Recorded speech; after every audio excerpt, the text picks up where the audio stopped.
Story 1. Found out my sister was getting $3,000 a month from our parents while I collapsed from working 3 jobs. Now I'm thriving and she bags sale racks in Paris. I'm Kale. I'm 19 years old and have recently started studying medicine in New York City. I'm originally from Texas.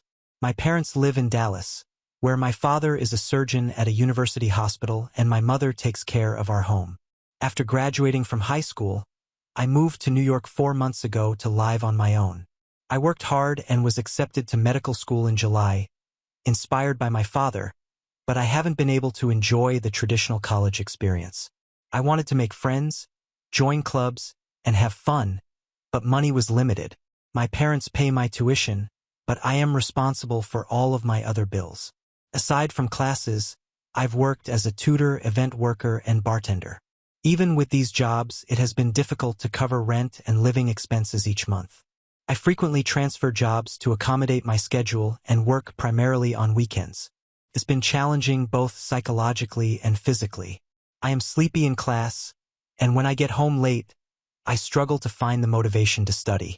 I'm scared I'll have to redo the year because I'm slipping behind in my academics. If things continue like this, I won't be able to concentrate on my studies, which are supposed to be my first priority. I was anxious and desperate, so I called my mother and asked for some financial assistance, even if it was only a little. My father is rarely home due to his busy profession. Therefore, my mother handles the cash.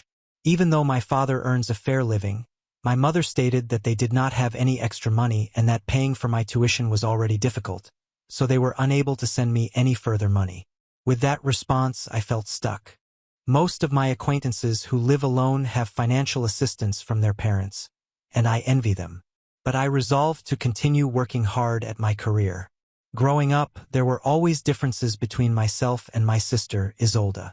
She is currently 21 years old and studies fashion design at a prominent school in Paris. While I was always required to work hard and earn my achievements, Isolda seemed to have everything easier. Mom always referred to her as my golden sister, the one who had a particular touch and was destined for greatness. Don't get me wrong, I like my sister, but the disparity in how we were treated was difficult to overlook. When we were younger, between the ages of 10 and 12, I had all A's on my report card. Mom took a look at it and said, "That's what we expect from you, Kale."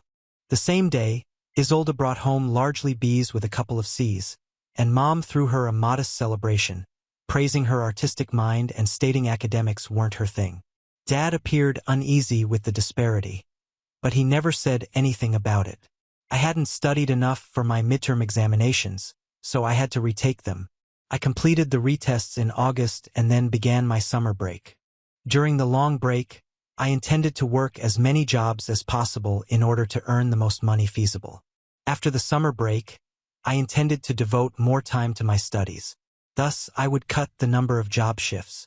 This implied I needed to save even more money, so I reduced my living expenditures. I planned to save money on meals by consuming instant noodles, bread, and discounted pre-made meals.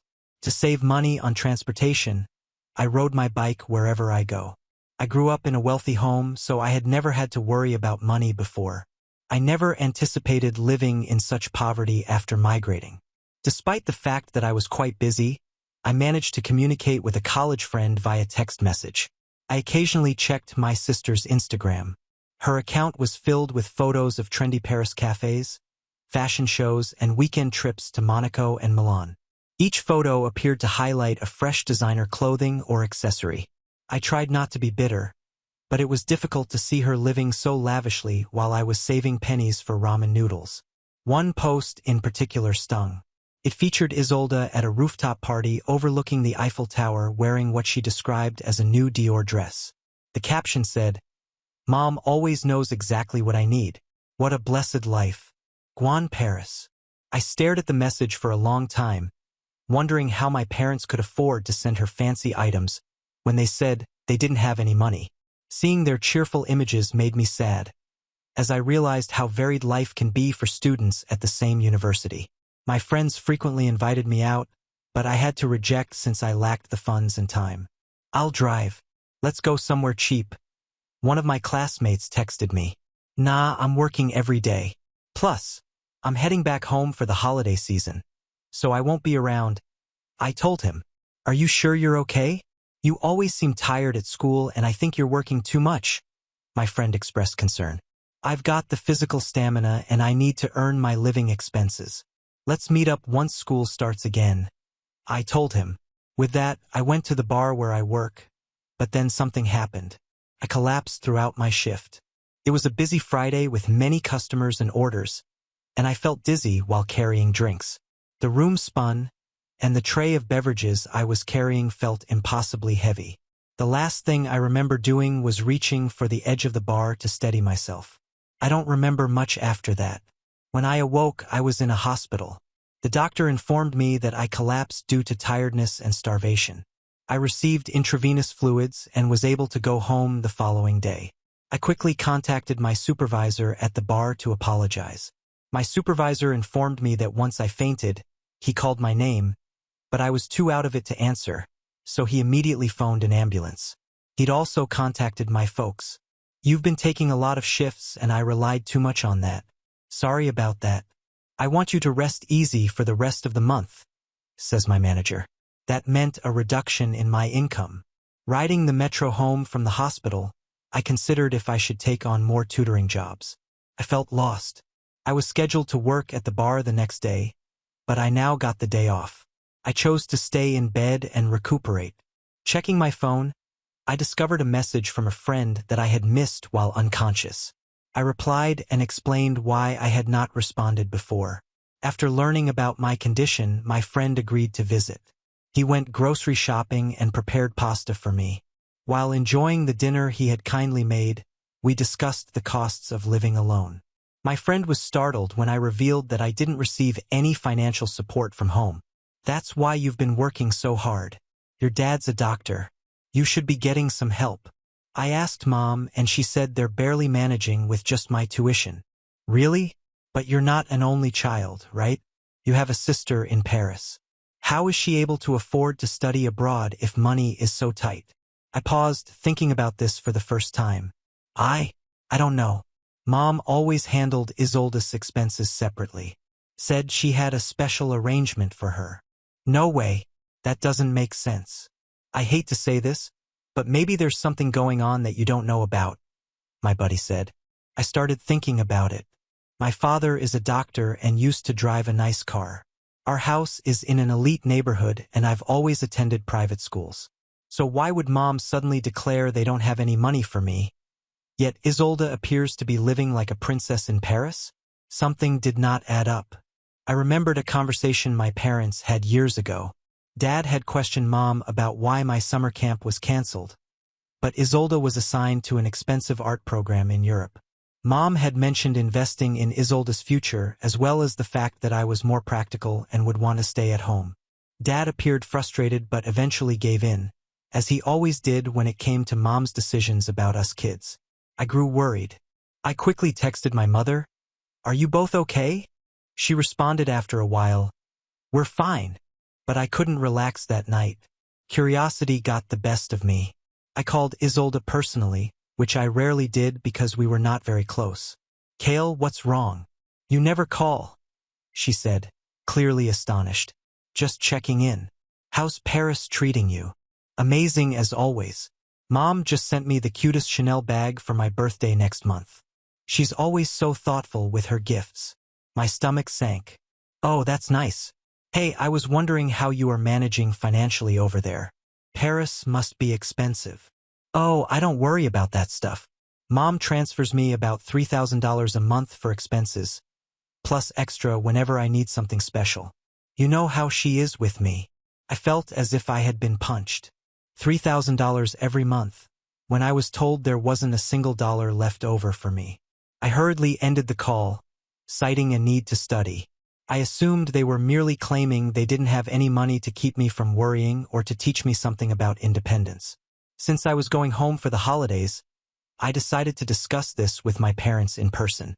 After thanking my friend, he said, "I'll be waiting for some souvenirs."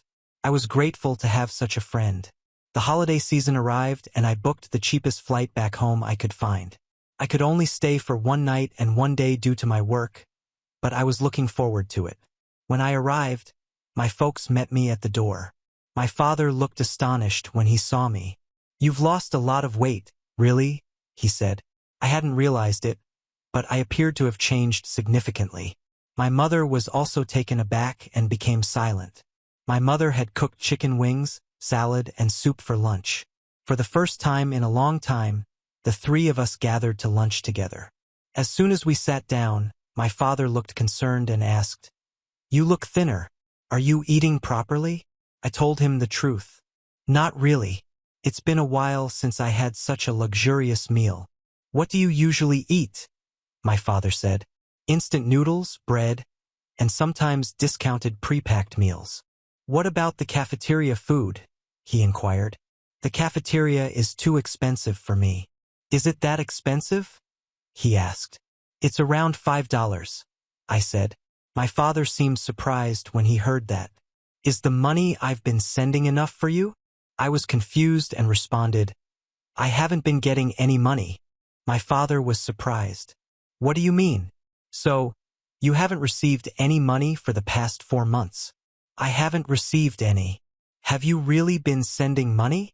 "I had asked your mom to transfer $2,000 every month into your account." "Really?" I was astonished. "Mom told me that your finances were tight and that she couldn't afford to send any money." Dad seemed perplexed. "We have enough money. What's happening?" Dad quickly asked, "Mom, Paisley, have you been sending money to Kale like you're supposed to?" Mom looked down and said nothing. I began to worry. Maybe Dad got sick and couldn't work, so that's why I wasn't getting any money. "No, I've been working as usual," Dad replied. "That's good to hear," I answered, feeling slightly better. "But then why didn't I get any money?" I was so confused. "And how is Isolde affording to live in Paris if money is so tight?" "What do you mean? What about Isolde?" Dad was even more perplexed now. "What's going on?" Dad inquired again. Mom remained silent and refused to look at us. "Please don't be quiet. Could you explain?" Dad begged again. Finally, Mom said softly, "I haven't sent any money to Kale." "What? You haven't sent any money to Kale?" She admitted it. My father and I were both astonished. "What? Why not?" Dad inquired, astonished. "There are just too many things we need to pay for," Mom said. "Isn't our home loan already paid off?" Dad insisted. Mom realized she couldn't hide it any longer and confessed, "I've been keeping the money for Isolde." I was shocked. "What do you mean for Isolde?" "She needs it more than you do," Mom explained quietly. "She's studying fashion in Paris. It's expensive. She needs to look the part, make connections. I asked for some money, even a little, but you said you couldn't afford it while you were sending Isolde $3,000 a month." Mom's head snapped up. "How do you know how much I sent her?" "There was a call from Kale's work recently saying you collapsed from overwork," Dad said. "And I noticed today how much weight you've lost." "What? Kale collapsed? What happened?" It appeared like my father had never heard of this before. I responded, "Yeah, but it wasn't serious." "Huh? Why didn't you tell me?" Dad asked Mom, his voice rising. "I'm sorry. I was scared you'd find out I wasn't sending the money," my mother said. "Wait, let me understand this," Dad responded, his voice tense with wrath. "You've been withholding Kale's allowance, letting him struggle to the point of collapse while secretly sending extra money to Isolde. For what? Shopping sprees in Paris." "It's not like that," Mom objected. "Isolde has potential. She needs to maintain a certain image. You don't understand the fashion world." "And Kale doesn't have potential?" Dad asked incredulously. "He's studying medicine. He's following in my footsteps." "That's exactly it," Mom replied. "He's exactly like you. He'll be fine. He doesn't need help. Isolde is special. She's delicate. She needs support." I couldn't believe what I heard. I had suspected partiality all my life, but hearing it expressed so harshly was like a stab to my heart. "How much have you been giving her?" Dad said, his voice dangerously low. Mom hesitated. $3,000 a month for living expenses, and maybe a little extra sometimes." "How much extra?" Dad asked. I don't know. Maybe another 2 or 3,000 some months for networking events, proper clothes, accessories. Dad's face had turned pale. So, you've been diverting $5,000 or $6,000 a month to Isolde while Cale has been starving himself and working to the point of collapse. When you put it that way, it sounds bad, Mom replied defensively. But Isolde is building her career. She needs these things. And what has she been buying with all this money? Said my dad. Just things she needs, Mom said blankly. Like the Chanel bag you just bought her for her birthday next month, I said softly. Mom glanced at me with surprise. How did you? I called her. She told me everything. How you always make sure she has what she needs. How you send her extra whenever she wants something special. This is unbelievable, Dad remarked, shaking his head. Cale had to work until he collapsed because he didn't have any money while his sister is parading around Paris with designer bags. Isolde has always been special, Mom remarked, raising her chin defensively. She needs more support. No, Dad replied forcefully. What she needs is a reality check. And so do you. He turned to face me. Cale, I'm so sorry. I had no idea this was happening. I thought you were receiving your allowance all along. It's okay, Dad. No, it's not okay, he interjected. None of this is okay. He turned back to face Mom. Paisley, from now on, I'll handle all the finances. I'll send money directly to Cale's account, and we're going to have a serious talk about Isolde's expenses. You can't do that, Mom insisted. Isolde needs. What Isolde needs is to learn the value of money, Dad interrupted her. She's 21 years old, living like a celebrity on our dime, while her brother nearly works himself to death. It stops now. The remainder of lunch was strained and somewhat silent. I picked at my dinner, suddenly not hungry after being famished moments before. Mom patted her eyes with her handkerchief, occasionally playing the victim, while Dad sat rigid with rage. His jaw clenched so tightly that I could see a muscle twitching in his face. I went back to my room, overwhelmed by everything that had happened. I could hear my parents bickering downstairs, their voices occasionally rising before settling into tense murmurs. I laid on my bed, staring at the ceiling of my childhood room, reflecting on all the years of subtle favoritism. Isolde received a car for her 16th birthday, whereas I was told I could save up for one. Her artwork was framed and widely exhibited throughout the house, whereas my academic achievements were considered as routine and ordinary. That summer, I wanted to go to a science camp but was informed it was too expensive, only to discover later that Isolde had been sent to a month-long art program in Italy that same summer. Everything made sense now. The pattern had always been present, but I had never realized how deep it ran. The financial discrepancy was only the most recent and dramatic manifestation of Mom's lifelong preference. Later that evening, Dad knocked at my door. "Can I come in?" I nodded, and he sat firmly on the edge of my bed. "I want you to know how sorry I am," he told me. "I had no idea your mother was doing this. I thought you were getting your allowance, and I thought Isolde was on a much more modest budget. It's not your fault, Dad. It is, though. I should have been more involved in the finances. I trusted your mother to handle things fairly, and I was too busy with work to pay attention."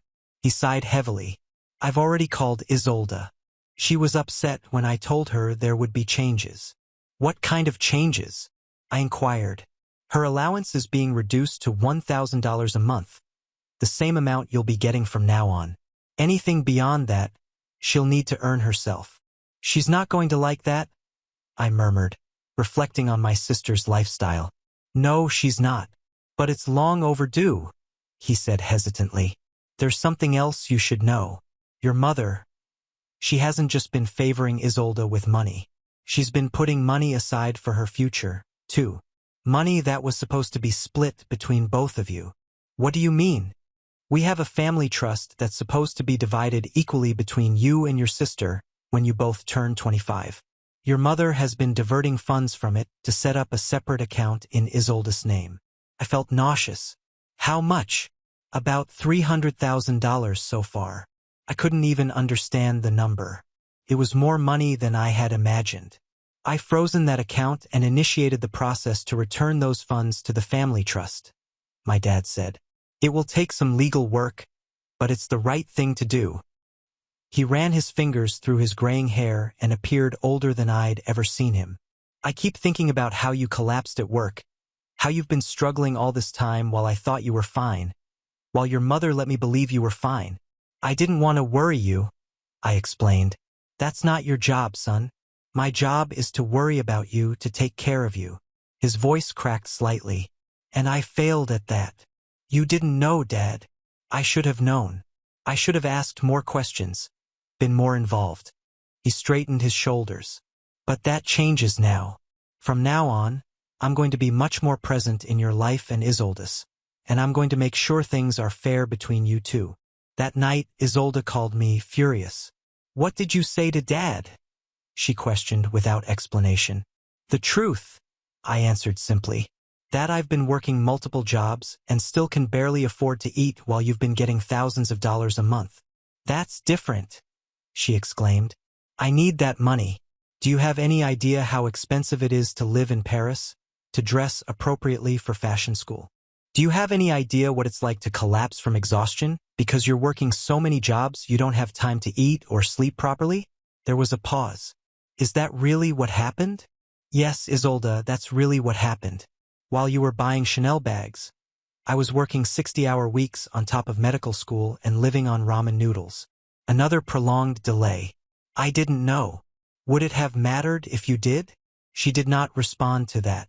Instead, she said, What am I supposed to do now? Dad says I'm only getting $1,000 a month from now on. I can't live on that.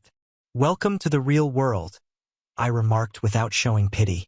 Get a job like I did. A job? I'm studying fashion design. I don't have time for a job. And I'm in medical school. Somehow I manage. She hung up on me. The next morning, tensions in the house reached an all-time high. Mom scarcely spoke and moved around the kitchen like a ghost. Dad kept attempting to engage me in conversation as if making up for missed time. Your mother and I have been talking, he said finally. We need to make some changes. What kind of changes? I inquired, peering at Mom, who was staring intently into her coffee cup. For one thing, I'm taking control of the family finances, Dad stated firmly. And I'm going to be much more involved in both your lives from now on. Mom looked up. I still think you're being too harsh on Isolde. She needs what she needs. What she needs, my dad said, is to learn the same lessons Kale has had to learn the hard way. Independence, responsibility, the value of hard work. She's different, Mom insisted. She's more sensitive. No, Dad replied forcefully. She's not different. She's just been treated differently by you. Mom went silent again. There's something else we need to discuss, Dad said, returning my gaze. Your mother and I were having problems. My heart fell. What kind of problems?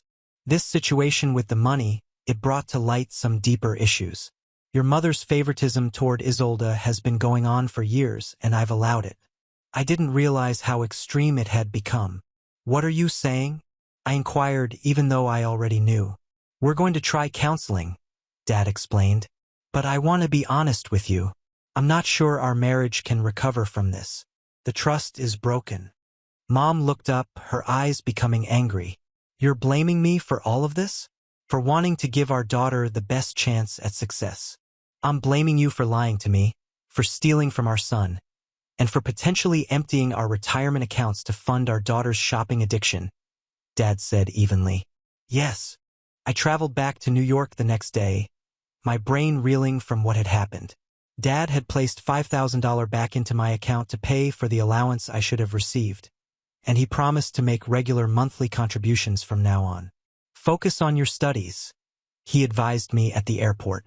That's what's important now. When I returned to my flat, I went grocery shopping right away. Real groceries, fresh vegetables, meat, and fruits. I had not been able to purchase these foods in months. I made myself a good meal and sat down to eat it, savoring every bite. It was so simple, but it felt luxurious. With the financial strain relieved, I was able to reduce my work hours. I retained the teaching job since I enjoyed it, but I cut my bar shifts to only weekends and quit event staffing altogether. Suddenly, I had time to study, sleep, and care for myself. My grades started to improve almost immediately. Over the next few months, I observed from a distance as my family dynamics changed radically. Dad left the house and moved into a nearby apartment. Faced with a dramatically decreased budget, Isolde vowed to drop out of fashion school and return back home in protest. Despite having neither parent's finances, she unexpectedly rose to the challenge. She got a part-time job at a tiny store in Paris and began living within her means. "It's actually not that bad," she acknowledged to me during one of our now regular phone talks. "My boss is teaching me a lot about the business side of fashion, and I kind of like earning my own money." Mom suffered the hardest with the adjustments. She ignored Dad's financial constraints and continued to send Isolde extra money in secret. When Dad discovered this, it was the last straw. He has filed for divorce. The proceedings were messy. Mom disputed the divorce and attempted to claim half of Dad's assets and future income. But when Dad's lawyer provided evidence of her financial malfeasance, including diverting family funds, emptying joint accounts to send money to Isolde, and continuously lying about it, the judge was unimpressed. The final settlement overwhelmingly benefited Dad. During this time, I focused on regaining my health and academic standing.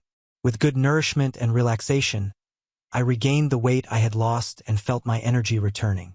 My teachers noticed an increase in my work, and I was able to join the Pre-Med Student Association, which I had previously overlooked due to my busy schedule. Isolde and I started talking more regularly. Our chats were difficult at first as we both struggled to manage our new relationship without Mom's favoritism causing a hole between us. But gradually we discovered common ground. She told me about her position at the boutique, the customers she had met, and her designs. I informed her about my coursework, my growing group of friends, and my future goals. "I never realized how much Mom's favoritism affected you," she told me during one of our calls. "I guess I just accepted it as normal. It felt good to be the special one. And I accepted being the overlooked one," I told her. "It's what we knew." "I'm sorry, Kale.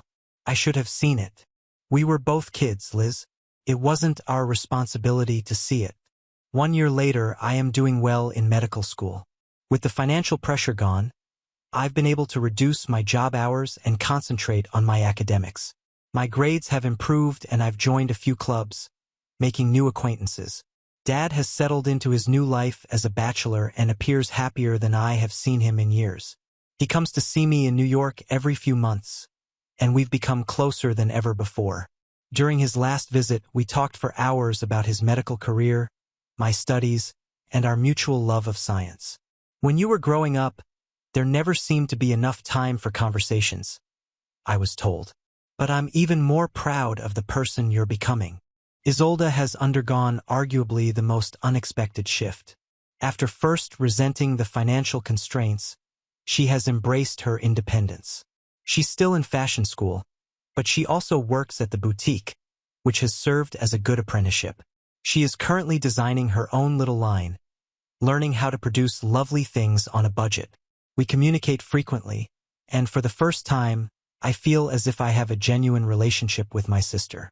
My professor said my new designs show maturity and practicality that was missing before, she proudly told me during one of our video sessions. He says constraints can be a designer's best friend. They force you to be creative in ways unlimited resources never would. Who knew budget limitations could be a good thing? It made me giggle. "Certainly not the old me," she said. "But I think I like the new me better." Mom has had the most difficult adjustment.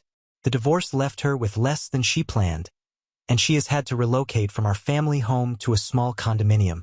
She's still trying to accept her new reality and accuses Dad and me of turning Isolde against her. She started working part-time at a local department store, her first job in more than 20 years. And while she continually complains about it, I believe the structure and social interaction are beneficial to her. Her relationship with both of us is tense. She occasionally calls me, but our discussions are brief and perfunctory. She's still attempting to maintain the previous relationship with Isolde, proposing to send her money she doesn't have and recommending Isolde return home so mom can care for her. Isolde has learned to keep her limits in a gentle yet firm manner.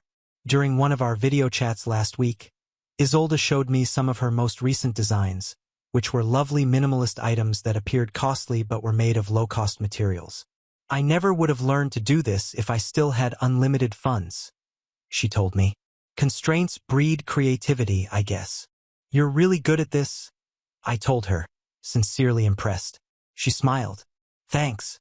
And you're going to be a great doctor someday." She paused. "I'm sorry about before, about not seeing what was happening to you." "It wasn't your fault," I replied. "We were both caught in mom's weird dynamics. Still, I should have noticed." She paused. "Are you going home for Christmas?" "To Dad's." "Yes." "You?" "Yes. And I thought maybe we could visit Mom together. She's having a hard time." Pondered it. Despite everything, she remained our mother. "Okay," I agreed. "We'll go together." In the 2 years since that fatal holiday dinner where the truth was revealed, our family has been entirely remade.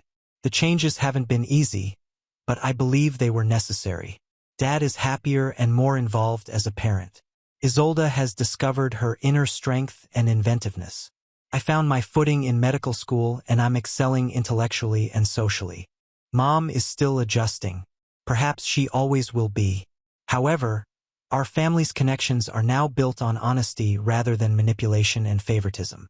Family relationships can be complicated and healing takes time. But as I've discovered, honesty, no matter how painful, is the first step towards something healthier. The truth about my mother's favoritism almost destroyed our family. But in its wake, we're creating something new based on respect, justice, and genuine love, rather than manipulation and preferential treatment. It isn't perfect and never will be, but it is real. And for the first time in my life, I feel like I'm being recognized for who I am, not just as the less favored child, but as Kale. I'm a medical student, a son, a brother, a person deserving of support and affection, just as I am. 3 years later, I never anticipated things to alter so dramatically. I am currently in my 4th year of medical school, near the top of my class and preparing for residency interviews.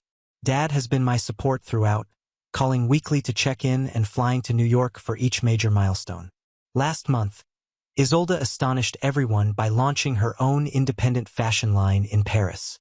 What startled me the most was seeing Dad sitting in the first row of the presentation, grinning with pride.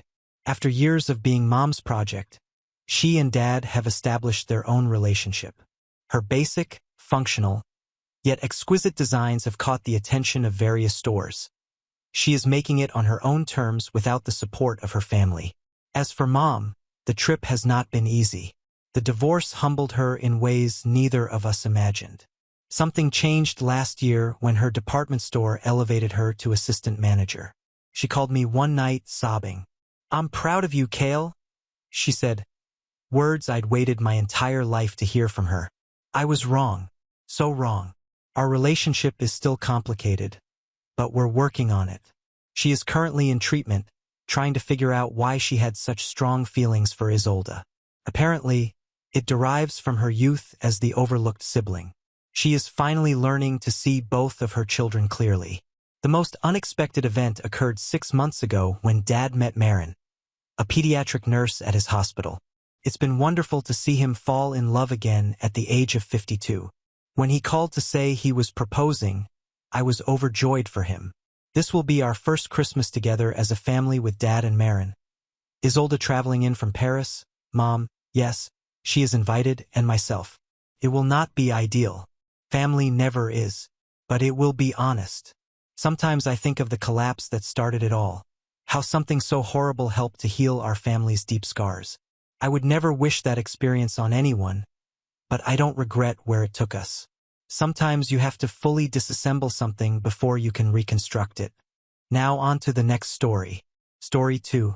My dad called my career filthy and cut me out of the family fortune, then asked me for $120,000 when my brother wrecked the family business. Henry here, everyone.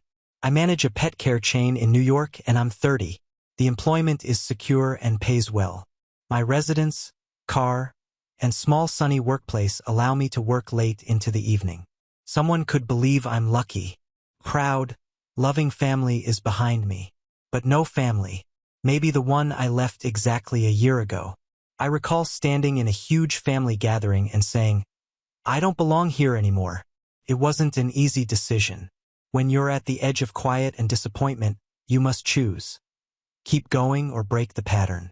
I'm presenting this story not to blame anyone or defend myself, but to remind myself that to genuinely live, you must be willing to lose what you believed was impossible. I left my family on Easter Sunday last year without regret. After many frigid spring showers, the sun shone sufficiently to dry the wet. I drove out of Manhattan early, past folks going to church, quietly glad that our family was finally together again. Being on time has always meant arriving 15 minutes early for me, and this time was no different. When I arrived, the house was full of chatter and laughter.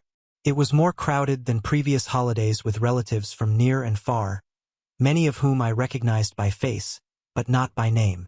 Mom mentioned Dad had something significant to announce today, not asking what it was. Mom loved chocolate mousse cake from a Brooklyn alleyway bakery, so I put it on the kitchen counter. I usually brought a bottle of red wine, a box of gourmet pastries, or a bouquet of her favorite flowers home in recent years. These tiny presents didn't change our distance, but I hoped they could have maintained a piece of the son I was still striving to be. 20 minutes later, the celebration started normally. Glasses clinking, grilled meat and baked potatoes in the house, and usual chats about real estate, stock prices, and kids' schools. I silently ate and listened at the corner of the table. I didn't join. I didn't need to. About 30 minutes after everyone had settled in, my dad stood up, hoisted his glass of wine, and spoke in his booming voice, which he only used for big announcements. Everyone, please quiet down. We have something to share. The place went quiet immediately. He said, Our family has come to a decision. Starting today, all the assets, including the company, the shares, and the real estate, will be handed over to Mateo. The room went silent. My heart slowed by half a beat. Like everyone expected, the clapping was loud, hurried, and enthusiastic, nearly on cue. My mom spoke next, her eyes beaming like she'd found her life's mission. Mateo's been working at the family company for 5 years now, and he'll be the one to carry on the legacy to take it to the next level. I sat staring at my water glass after their statement. I felt the glasses chill in my fingertips, but it didn't stop my chest pain. Waves of applause hit my chair like hammers. No one solicited my opinion. Nobody looked at me. No one asked, What about Henry? I was there, but unnoticed. I was there, but they thought I was out of the story. Though I knew they liked Mateo, I didn't expect this. My younger brother, Mateo, is 2 years younger. We weren't inseparable as kids, but we never fought. Since my childhood was marked by justice, I thought our parents saw us as equals. Back then, everything was split. 2 birthday cakes, 2 identical candy bags, 2 virtually identical bikes with different colors. Our punishment was always the same when we got in trouble. No one got off easier. After we scribbled on the wall, Mom made us kneel and scrub every pencil mark. No partiality. I thought my family was fair till I was 18, sitting in the living room on an early September evening. Dad heard I wanted to study veterinary medicine. Veterinary doctor. I studied schools, chose one, and got a partial scholarship. I just needed some cash assistance to start. I thought he might ask about my ambitions, give me advice, or just nod encouragement. Instead, he sat with arms crossed, gaze frigid, like I had said something shameful. I'm not putting a single dime into that career. If that's what you want, you're on your own. I lost all hope of what family meant with that one sentence. Simple but final. I didn't get it then. I didn't understand how a career choice could make me feel traitorous. It took years to understand that my choices didn't match their agenda. After that, I wasn't the family's pride. That job gradually fell to Mateo. Everything steadily changed after I told my dad I wanted to study veterinary medicine through peaceful progressive detachment, not harsh words or disapproval. I became silent over time. Perhaps that was the price you paid for deviating from your plan. Even though we were growing apart, I never left them when they needed me. I still sent Mom Mother's Day roses. When Dad needed a new AC in summer, I helped. I kept coming when the company struggled. I never kept score. So maybe the betrayal hurt so much because it came from the one person I thought would never treat me like an outsider, my daddy. A year ago, he called late one night, his voice low and wavering like he'd struggled with himself before calling. I'll never forget what he said. The company was in crisis that night. They needed $80,000 to prevent collapse after a significant contract fell through at the last minute. I suggested writing a formal statement to the family or documenting my firm contributions, but he stopped that immediately. He comforted me with one sentence. When your mother and I are gone, you'll still have a share of the company.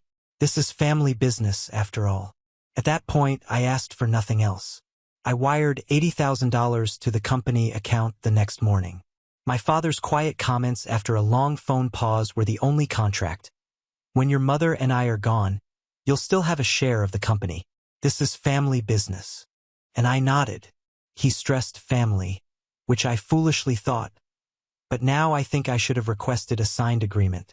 Maybe I should have known. Some individuals only value family when they're needed.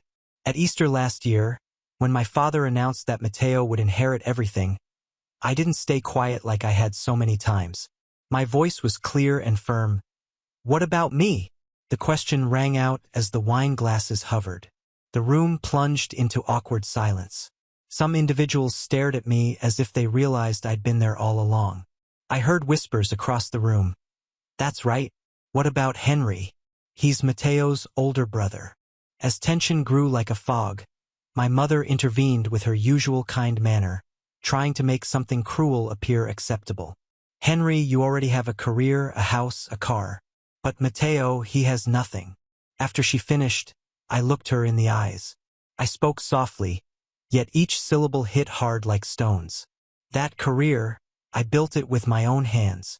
I left home at 18 and figured everything out on my own. I didn't take a single cent from you or Dad. I earned a scholarship, worked through school, and saved every dollar. Meanwhile, you paid for all of Mateo's tuition and covered all his expenses. And now you hand everything over to him like I never existed. I'm your son, too. Before anyone could answer, Mateo spoke smugly. Mom's right. You shouldn't be competing with me. I spun and pointed at him. Shut your mouth. You don't even have the right to speak. Silence filled the room. Then my dad smashed his hand on the table, his voice shrill, and each word a slap. That's enough, Henry. Mateo followed the path we laid out. You didn't. If you hadn't chosen those filthy animals, this company would have been yours. I froze. Then I replied, What the hell are you talking about? That's an insult. Do you even realize that it was thanks to those so-called filthy animals that I made the $80,000 that saved your company? And if you look down on my job that much, pay me back right now. After I said it, he stood up, red-faced, eyes flashing, and yelled, I'm not giving you a damn cent. I brought you into this world, raised you, fed you, educated you. Do you know how much I spent on you? And now you're out there cleaning up after dogs and cats. You're an embarrassment. The moment he completed that phrase, I was done. I spoke again after nearly 30 seconds, trying to keep my voice steady. If that's how you feel, then we have nothing to do with each other from now on. Don't come looking for me again. I turned away but stopped to say goodbye, not to apologize. Dad, I never asked to be born. So please don't throw your so-called sacrifices in my face to guilt me into following your path. And don't use them as leverage to force me into carrying the weight of this family. After that, I left with my head held high and never looked back.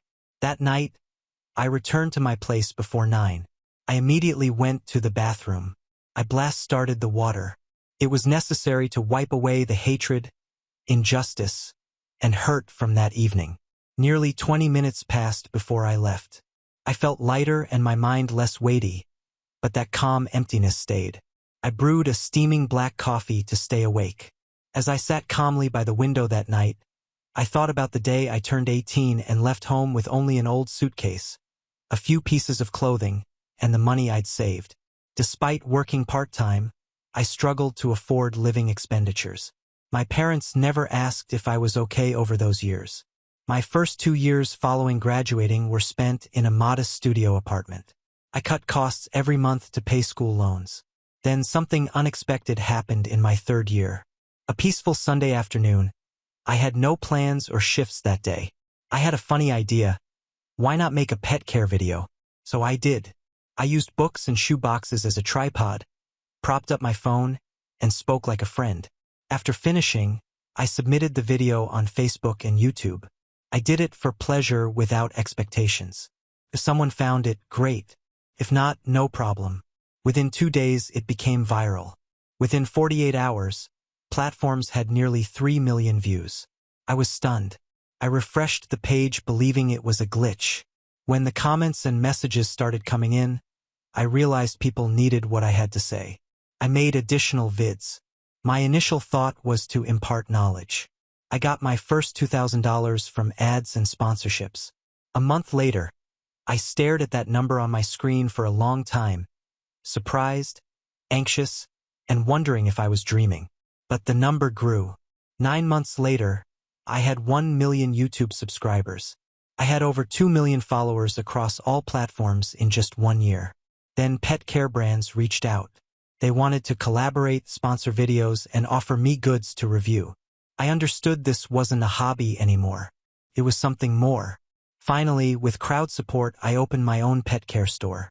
I named the company Whisker and Paw because I wanted to share kindness and love, something my family never gave me as a child. The first location was more successful than expected. Perhaps it was because of the community that had backed me since my earliest films, or because people could sense my sincerity in treating all customers, 2-legged and 4-legged. After a few months, I had to employ more workers, extend hours, and hunt for a second location. The second branch opened a year later. 4 years later, Whisker and Paw had 7 outlets in the city's boroughs and over 30 full-time and part-time staff. Several have been with me since the beginning. A few months ago, a few more joined, but everyone is part of my handmade family. I never gloat about my success, especially to my family and relatives. That lesson came from an industry mentor who gave me advice when I was nobody. He mentioned something I still remember. Never flaunt your success, not even to your parents. Back then, I didn't understand. I thought, why not tell your family? Shouldn't they know your positive deeds first? But as I aged, I understood more. Everyone has envy, some more than others. Sharing your achievement doesn't merely garner admiration. It opens an open wallet. They think you'll be asked to lend money, offer business ideas, or help out since we're family. When you decline, admiration becomes resentment. So I kept quiet. I returned home for the holidays. I still brought pastries, gifts, and maybe a beautiful bottle of wine or a thoughtful gift for Mom. However, I never mentioned money, staff, or new projects. They saw me as Henry the pet sitter. Personally, I preferred it that way. About 6 months after Easter dinner, I didn't text, call, or go home. My parents, Charles and Margaret Walker, were silent, too. 0 check-in texts, no unexpected calls. It felt like my disappearance was planned. I wasn't sad. In those early days, waking up without checking for Mom's message was like a weight lifted. Every night, I could sit alone in my quiet apartment, drink late-night coffee, and work without being pulled back into that vague sense of family responsibility. For the first time in years, I could name the feeling freedom. However, 6 months ago, my phone rang as I was pouring a second cup of coffee on a Saturday morning. It was Dad.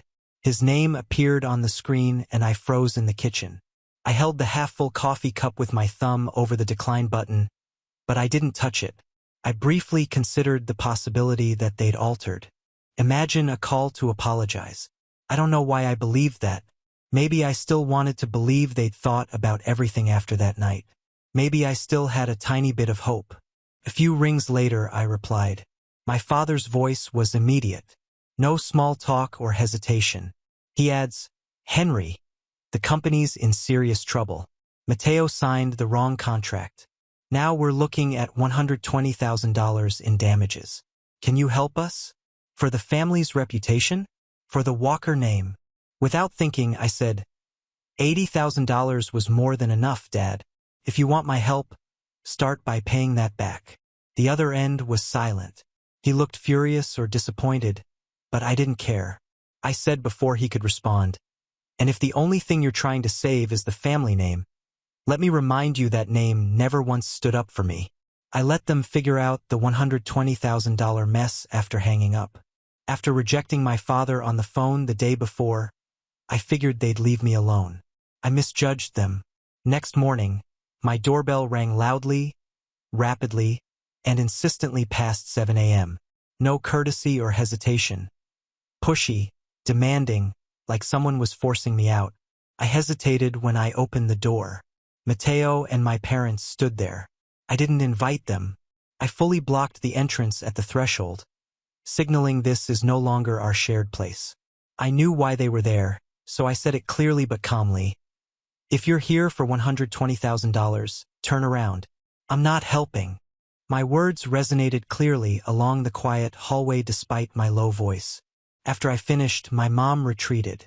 Something else made her eyes crimson.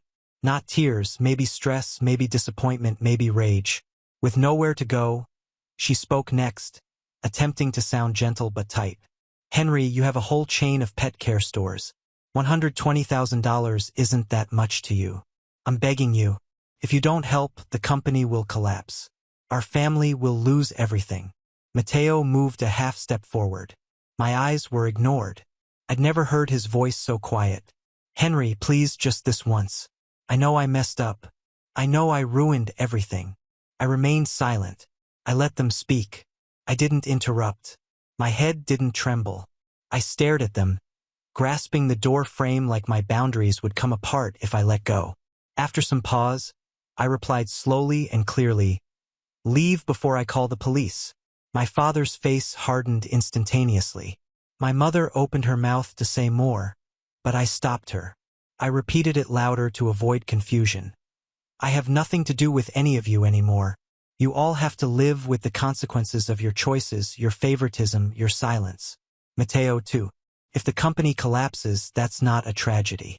It's a consequence, and I'm not responsible for saving anyone. I closed the door. Firm. Final. I returned to my cold coffee when they were gone. My mind was already going in another direction. My mind whispered a question that stopped me mid-sip. How did they know I have 7 stores? I never told them. I never mentioned it.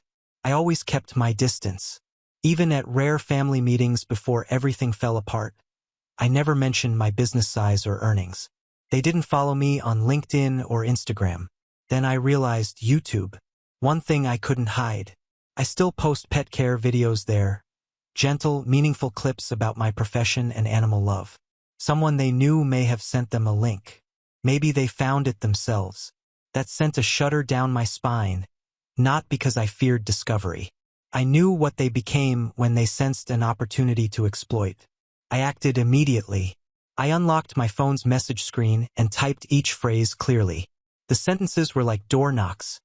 If you, Mom, or Mateo take any action that damages my reputation or business, I will sue. I'm serious. After sending, I prayed they wouldn't cross the border. Mateo kept going despite my clear warning. Next day, he posted on Facebook, Reddit, and Instagram. After not reading it right away, friends sent it to me. I was questioned by firm employees and the media. I didn't need to read every word to understand his writing. His post stated that I abandoned my family when they were near bankruptcy and that I ignored my parents' requests for aid. He stated I expelled them like strangers from my house. Of course, he noted that I had mistreated my flesh and blood before. The plot was so twisted that I couldn't tell what was real. People don't care about the truth. They just want an emotional story with a cold, affluent villain, a struggling, innocent family, and a terrible ending they can gossip about and condemn. I lost clients after Mateo posted that morning. Numerous grooming appointments were canceled. Our company's social media was inundated. I received hate mail in my inbox, and I risked closing my businesses if I didn't act. That afternoon, I saw Brian, my old buddy and attorney. He helped me write my first store lease. I texted him one sentence without calling. I need to see you urgently. Between 2 meetings, Brian fit me in. His workplace was clean, quiet, and bright from a wall of windows when I visited. As I explained everything, he sat behind his desk with his fingers intertwined. He received printed comments, revenue figures illustrating the impact, and a screenshot of Mateo's initial post, which I had saved. After I finished, he looked up, folded his arms, and gave me an unreadable half-smile. Then Brian said, "You just hit the jackpot, Henry." I frowned. I gently asked after a few seconds, "What do you mean?" Brian laughed and leaned his head toward me. "I mean, you've got nothing to worry about.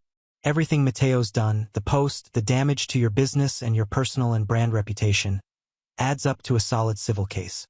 And with the amount of evidence you've got, I can tell you right now you're looking at a pretty big payout." I felt like a weight had been lifted. Brian continued calmly, "Mateo is going to be held accountable for what he's done legally and financially, and if the court rules fairly, the compensation could exceed everything you've lost." I stopped talking. "Yes," I nodded. I then opened my backpack, laid my prepared paperwork on the table, and told Brian, "Draft the case. I'm giving you full authority to handle this." Brian smiled and offered his hand. Not for congratulations, but for a firm start. That afternoon, I signed the power of attorney. There was no warning text, no waiting for someone to change or emotion this time. I was going to sue. I felt guilt-free for the first time. Mateo's lawyer contacted Brian weeks after I signed the power of attorney. They wanted settlement talk. Not surprised. Like them, they only arrive at the table from the edge. They only pretend to resolve things gently after losing control. As expected, Brian called me into his office Thursday afternoon. He casually showed me a tiny file and remarked, "Your family wants to propose a deal." Looking at him, I said nothing. Brian opened the file, slid the top page to me, and continued, "They want to sell the company. In exchange, they'd like to stay on as internal advisors." I scanned the lines from my seat.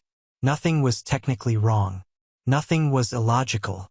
I only wanted no part of them anymore.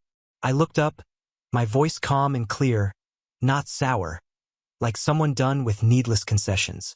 "Tell them I'm not interested." Brian nodded slightly. Why wasn't asked. I got up, got my coat, and turned to him before leaving. "I'm not buying the company. I'm not hiring relatives as consultants." I hesitated, then added to finish, "I'm not saving a family just to keep being treated like a walking wallet." The trial began 3 months after Mateo uploaded the fraudulent information. Although the Manhattan District Courthouse was close to my flat, I left earlier that morning. I needed a few quiet minutes in the car to breathe, regain my composure, and remember that I was doing the right thing for justice, not anger. I entered the courtroom to find Mateo. He sat next to his lawyer, apprehensive and trying to stay calm. The arrogance and contemptuous attitude he gave me when we argued at home were gone. He gazed down more than up that day. I looked forward to it. Brian was ready. He listed every loss. Canceled contracts, store closures, income declines, and employee compensation. Official stamps, receipts, and paperwork supported every claim. Nothing exaggerated. Mateo's team claimed the message was personal, that they didn't expect the effects, and that people misinterpreted. But no one in that courtroom thought nearly 30,000 shares were a misunderstanding. I kept my head down as the judge read the summary judgment. No need to visit Mateo. I listened calmly as the words came out. The defendant, Mateo Walker, is found liable for significant commercial damages and is ordered to compensate the plaintiff, Henry Walker, for direct losses totaling $248,000. Silence followed the verdict. I rose. Mateo wasn't looked at. They weren't there, so I didn't look for their reaction. I left the courtroom after putting a period at the end of a long, odd sentence that didn't need to be written. I triumphed not to teach anyone, but because I stopped slacking. After the litigation, I heard Mateo had to sell the company, once termed the family legacy, and his house to pay me $248,000. Not asking for information, I didn't investigate. I didn't question his method. I didn't care anymore. I only needed to know that they ignored my warning. They selected that road, so they paid the price. The next 6 months were peaceful. But 3 days ago, early in the morning, it all came back in a familiar way. It was Saturday. My doorbell rang at 7 a.m., the same time they asked for $120,000. The sky was dismal. After opening the door, I was astonished to see my mother.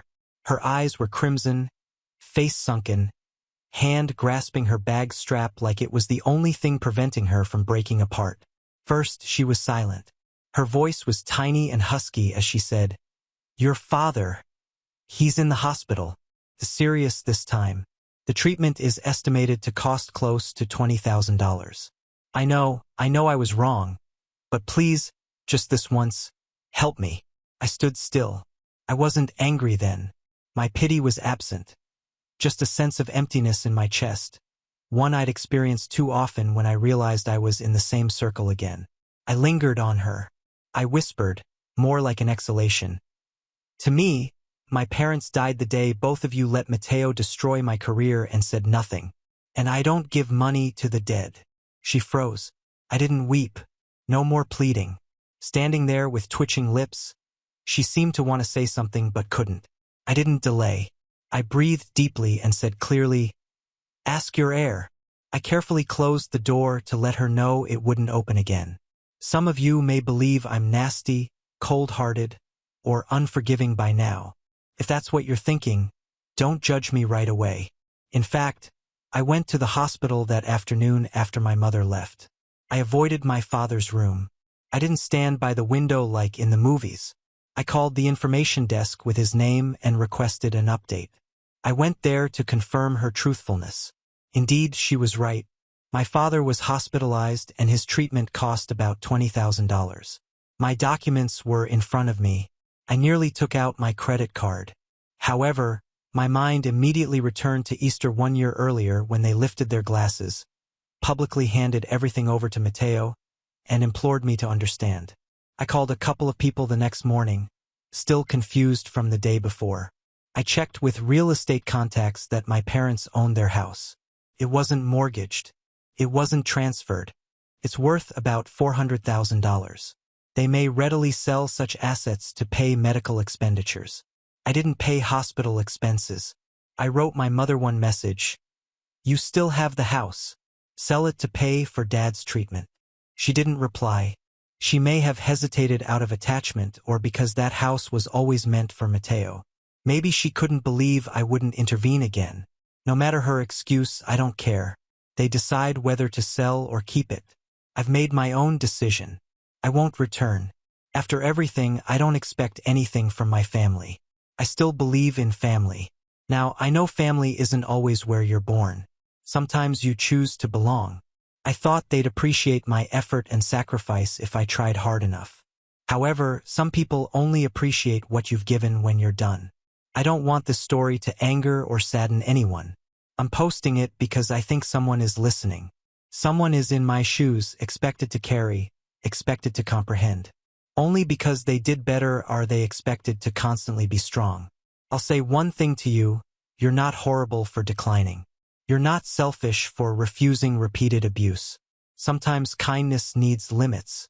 Sometimes one-sided love must be let go if you're the only one clinging on. Before I finish, I want to ask you, the ones who've stayed and listened to the end, was I wrong to leave a family that had repeatedly treated me like a backup plan and abandoned me when I had nothing to give? Was I overly harsh for refusing to help someone who had rejected me, especially when I needed them most? Now on to the next story. Story 3. My wife left me and came back with a baby, begging for a second chance. Am I the a-hole for shutting the door in her face? You've heard the phrase, "I never saw it coming," repeatedly. For me, it was precisely that way. I was married to my wife for the entire 4 years that we were together. To be honest, I thought we were doing well. For the most part, I believed that we were in agreement and we had plans and a life plan laid out. The problem is that, at least in my opinion, we both desired children as soon as we were married. We began to discuss it seriously. She would constantly talk about how she wanted 2 or 3 children, what we would name them, how we would furnish the nursery, and other details. She would even plan this life with our future children while browsing baby gear and clothing online. It kept us connected and was sort of our thing to talk about. Everything appeared ideal, and we were eager to begin this new chapter in our lives together.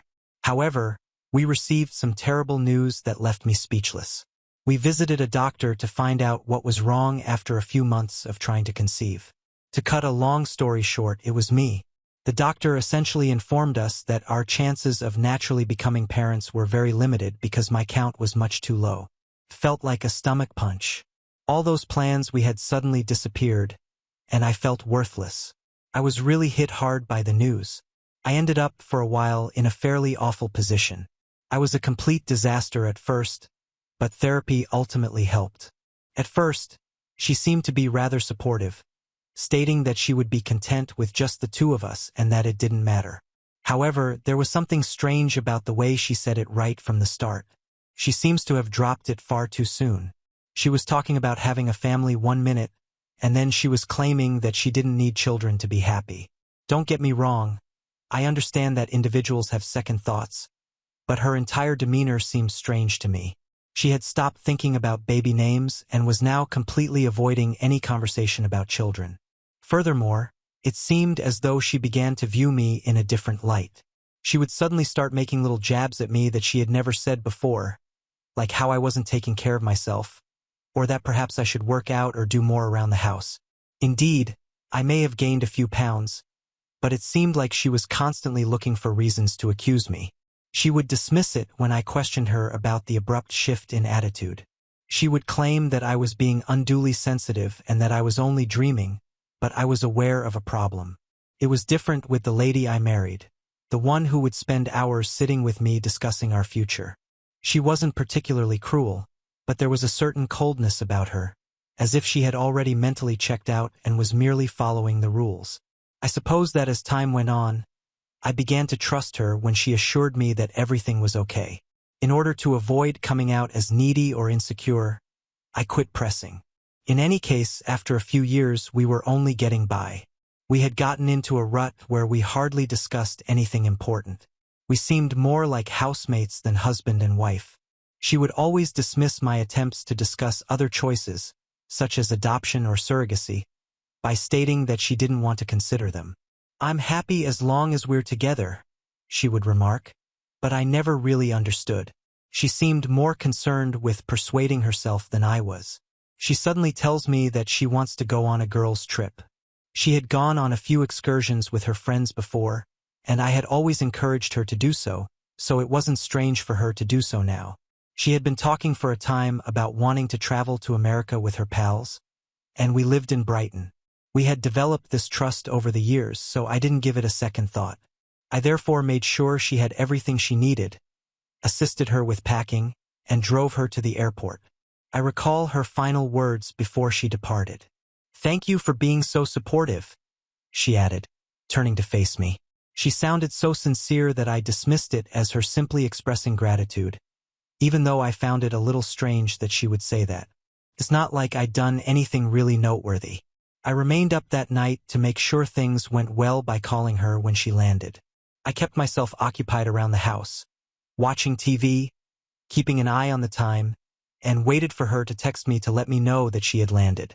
Because her flight was expected to take roughly 9 hours, I called her to check in as soon as I noticed her flight had landed. The phone kept ringing, but nobody picked it up. I didn't give it much thought because I assumed she was exhausted and might have gone directly to her hotel and crashed. However, by the time morning arrived, I had still to hear from her. I began to have this nagging concern in the back of my mind. I thought perhaps she was simply busy or her phone was on quiet, so I tried calling again and then texted her a few times. However, I was officially freaking out after a couple more hours of radio silence. In the end, I gave her sister a call to check whether she had heard from her. Nothing. I was really beginning to freak out by this point. I even went so far as to call her friends who were meant to accompany her on the trip in the hopes that perhaps her phone had malfunctioned or she just hadn't had time to check in. However, since they weren't traveling with her, they were also perplexed when I contacted them back at home. They were enjoying coffee while seated 2 streets away. It dawned on me then that she wasn't traveling with pals, wasn't on a girls' trip, and hadn't gone anywhere with anyone. She simply vanished.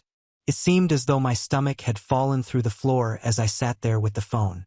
I was unable to comprehend it. Why would she tell me such a lie? Why wouldn't she notify me before leaving? I attempted to persuade myself that it was an error of some sort, such as perhaps she had missed a flight that connected, or that she had been unable to contact me due to an emergency. But I knew in my heart that she had this planned. Her stating, "Thank you for your support," and the entire girls' trip scenario were all components of whatever she had been imagining. I was at a loss for what to do. I couldn't wake up, as if I were living in a nightmare.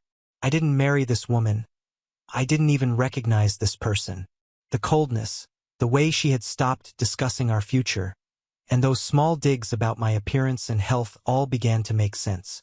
I simply hadn't noticed, or perhaps I hadn't wanted to see, that she had been drifting away for a while. I just sat there looking at my phone that night, hoping for a call, a text, or anything else. However, nothing materialized, and I knew in my heart that it wouldn't. I remember lying there and staring at the ceiling when I woke up the following morning, thinking that it was all just a bad dream. But when I saw that her side of the bed was empty, reality set in. In fact, she had gone. She gathered her belongings and disappeared. The assurances I had given myself the previous evening, that perhaps she was late or her phone had died, were no longer valid. She had clearly planned this and wanted to go. I was completely in denial for the first few days.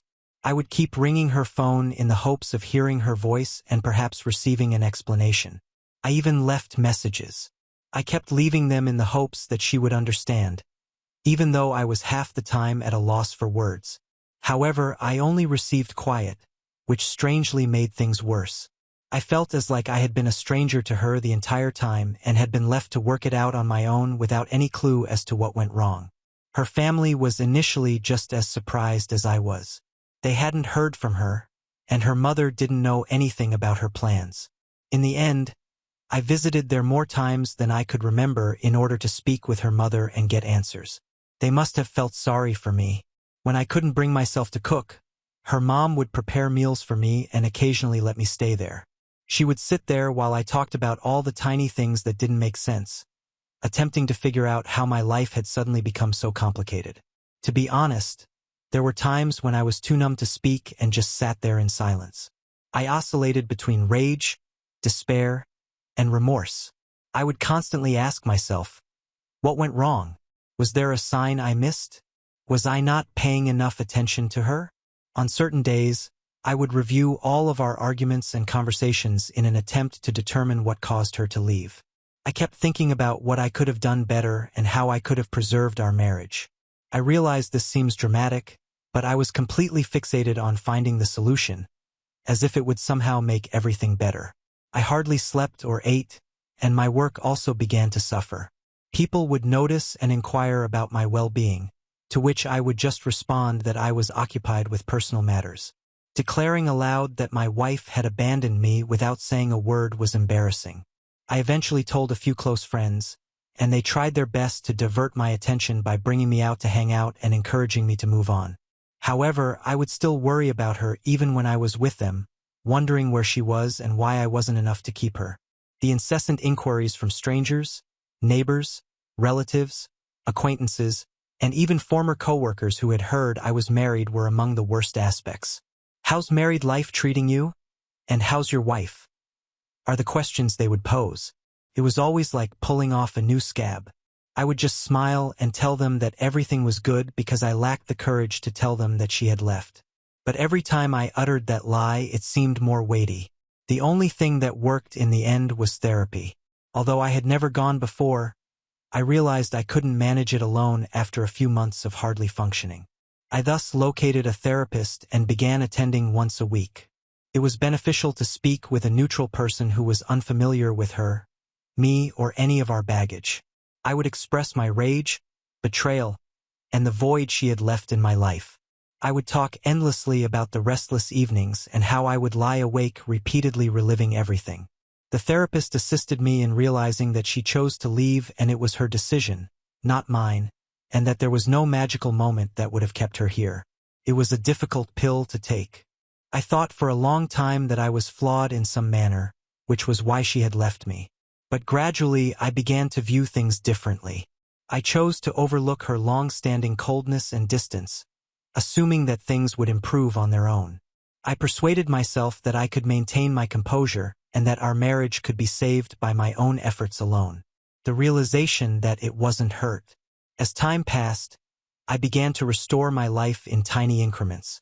It wasn't until she departed that I realized how much I had lost in our marriage. I had always been the one who tried his hardest to make sure she was content and that our home life was comfortable. However, I had a lot of free time now and was unsure of how to spend it. I therefore began resuming old pastimes that I had forgotten about. I tried cooking new meals, went to the gym, and started reading literature I had been putting off. Eventually, the work also improved as I began to feel more like myself. I started to put more effort into my work, but at first, I was just going through the motions and barely keeping up with my workload. I felt like I still had control over something in my life, which was one of the few things that gave me a sense of accomplishment. Although I had always been skilled at what I did, I now gave it my all. The extra hours, the concentration. I got a promotion as a result of it, something I never would have obtained if I had been moping about my problems. Even yet, there were painful days. A picture, an old movie ticket stub, or other small items that brought back memories I tried to ignore would occasionally remind me of her. Looking at them, I would question her actions, whether she ever considered me and whether she ever felt bad about what she had done. But gradually, those times began to disappear. I was able to let go of those memories a little more quickly and move on a little more easily each time. Additionally, I got back in touch with people I hadn't seen much of since getting married. We resumed our activities, including hiking and hitting the golf range, something I hadn't done in years. Having someone by my side who wasn't involved in the mess and could support me in moving on without pulling me back into the agony was a relief. In hindsight, I saw that I invested far too much of myself in that relationship. In being her spouse, I felt like I had lost a significant portion of who I was when she departed, as if she had taken a piece of me with her. But I was rediscovering who I was, piece by piece. Although it wasn't quick or simple, I was making progress. I was finally able to see someone who wasn't defined by her past actions when I looked in the mirror at the conclusion of that year. I wasn't just the man whose wife had abandoned him. I had rebuilt. I had survived, and I was stronger now. I felt as like I could truly live my life without her shadow looming over me for the first time in years. To be honest, I took pride in that. I believed I had moved on from everything. After all that chaos, life had at last begun to seem normal again, or as close to normal as it could be. My work was going really well, my friends kept me occupied, and I had my routine down pat. Even my daily thoughts about her had stopped. Even while I still occasionally had flashbacks to odd memories, it wasn't as frequent as it used to be when she was somehow involved in every part of my existence. She was, therefore, the last person I expected to see standing there when someone knocked on my door one Saturday morning. But there she was, with a baby at my doorway. I went cold. It was like witnessing a ghost, and for a moment my brain simply stopped functioning. Though perhaps a touch worn down, she still had her typical appearance. She looked at me as if she genuinely believed that I would be delighted to see her. And yes, it really got to me because I had assumed I was no longer interested. As it happens, meeting her again evoked many feelings I had previously suppressed. At first, I just stood there and stared without saying anything. She asked, "Can I come in?" with no embarrassment after grinning at me as if nothing had happened. The nerve! Really? She just shows up here as if I should be welcoming her back with open arms after everything she's done. However, I maintained my composure and assured her, "No, you can stay there and explain." I didn't want her in my home, bringing all the craziness back into the one area I had created for me. Despite her somewhat disoriented appearance, she remained in her spot and began telling her story. "I know this might come as a shock, but I wanted to come back and explain everything," she said. She even had a hopeful expression on her face, as though she really thought I would be willing to listen to her. I was tempted to just close the door and laugh in her face, but I was too intrigued. I was curious about the reason behind her disappearance and what she had come up with. She continued by explaining that she had erred in leaving and that she had come to the realization that she had lost the greatest thing that had ever occurred to her. Not my words, but hers. She claimed to have thought a lot and to have finally realized what was important in life after having this child. After years of ignoring me, it seemed that what mattered most was unexpectedly knocking on my door. "This is our second chance," she remarked, glancing down at the infant. What I was hearing about our second chance was unbelievable. It sounded like we would just pick up where we left off with this child acting as some sort of miraculous reset button. I was furious on the inside, but I attempted to maintain a neutral appearance. She continued by claiming she wanted us to be a family once more and that, although she had made a horrible mistake, we could now start over as just the three of us. The one question that has been bothering me ever since she arrived was finally asked, "What made you go?" I tried to speak as steadily as I could, but I wasn't sure how much longer I could contain myself now that she was here. I needed to hear it from her, since I had tortured myself with all the possibilities for years in an attempt to comprehend. After hesitating and glancing down at her feet as if embarrassed, she finally told me the truth, or at least what I thought it was. She acknowledged that she left because she wanted a child and had found someone who could provide one for her because I couldn't. She honestly stated it as if it were insignificant, as though she hadn't destroyed my life and as though I should just nod and take it as gospel.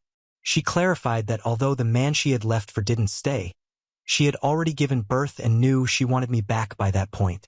As simple as that. Easy. I paused to think about what she was saying. Here she was, confessing that she had left me, fled with a man and had his child, and now expecting me to accept it as if I would simply forgive and move on. "You went, met someone else, and had his baby, and now you think you can return and act as if nothing happened?" I asked her. She broke down in tears and apologized for her terrible error.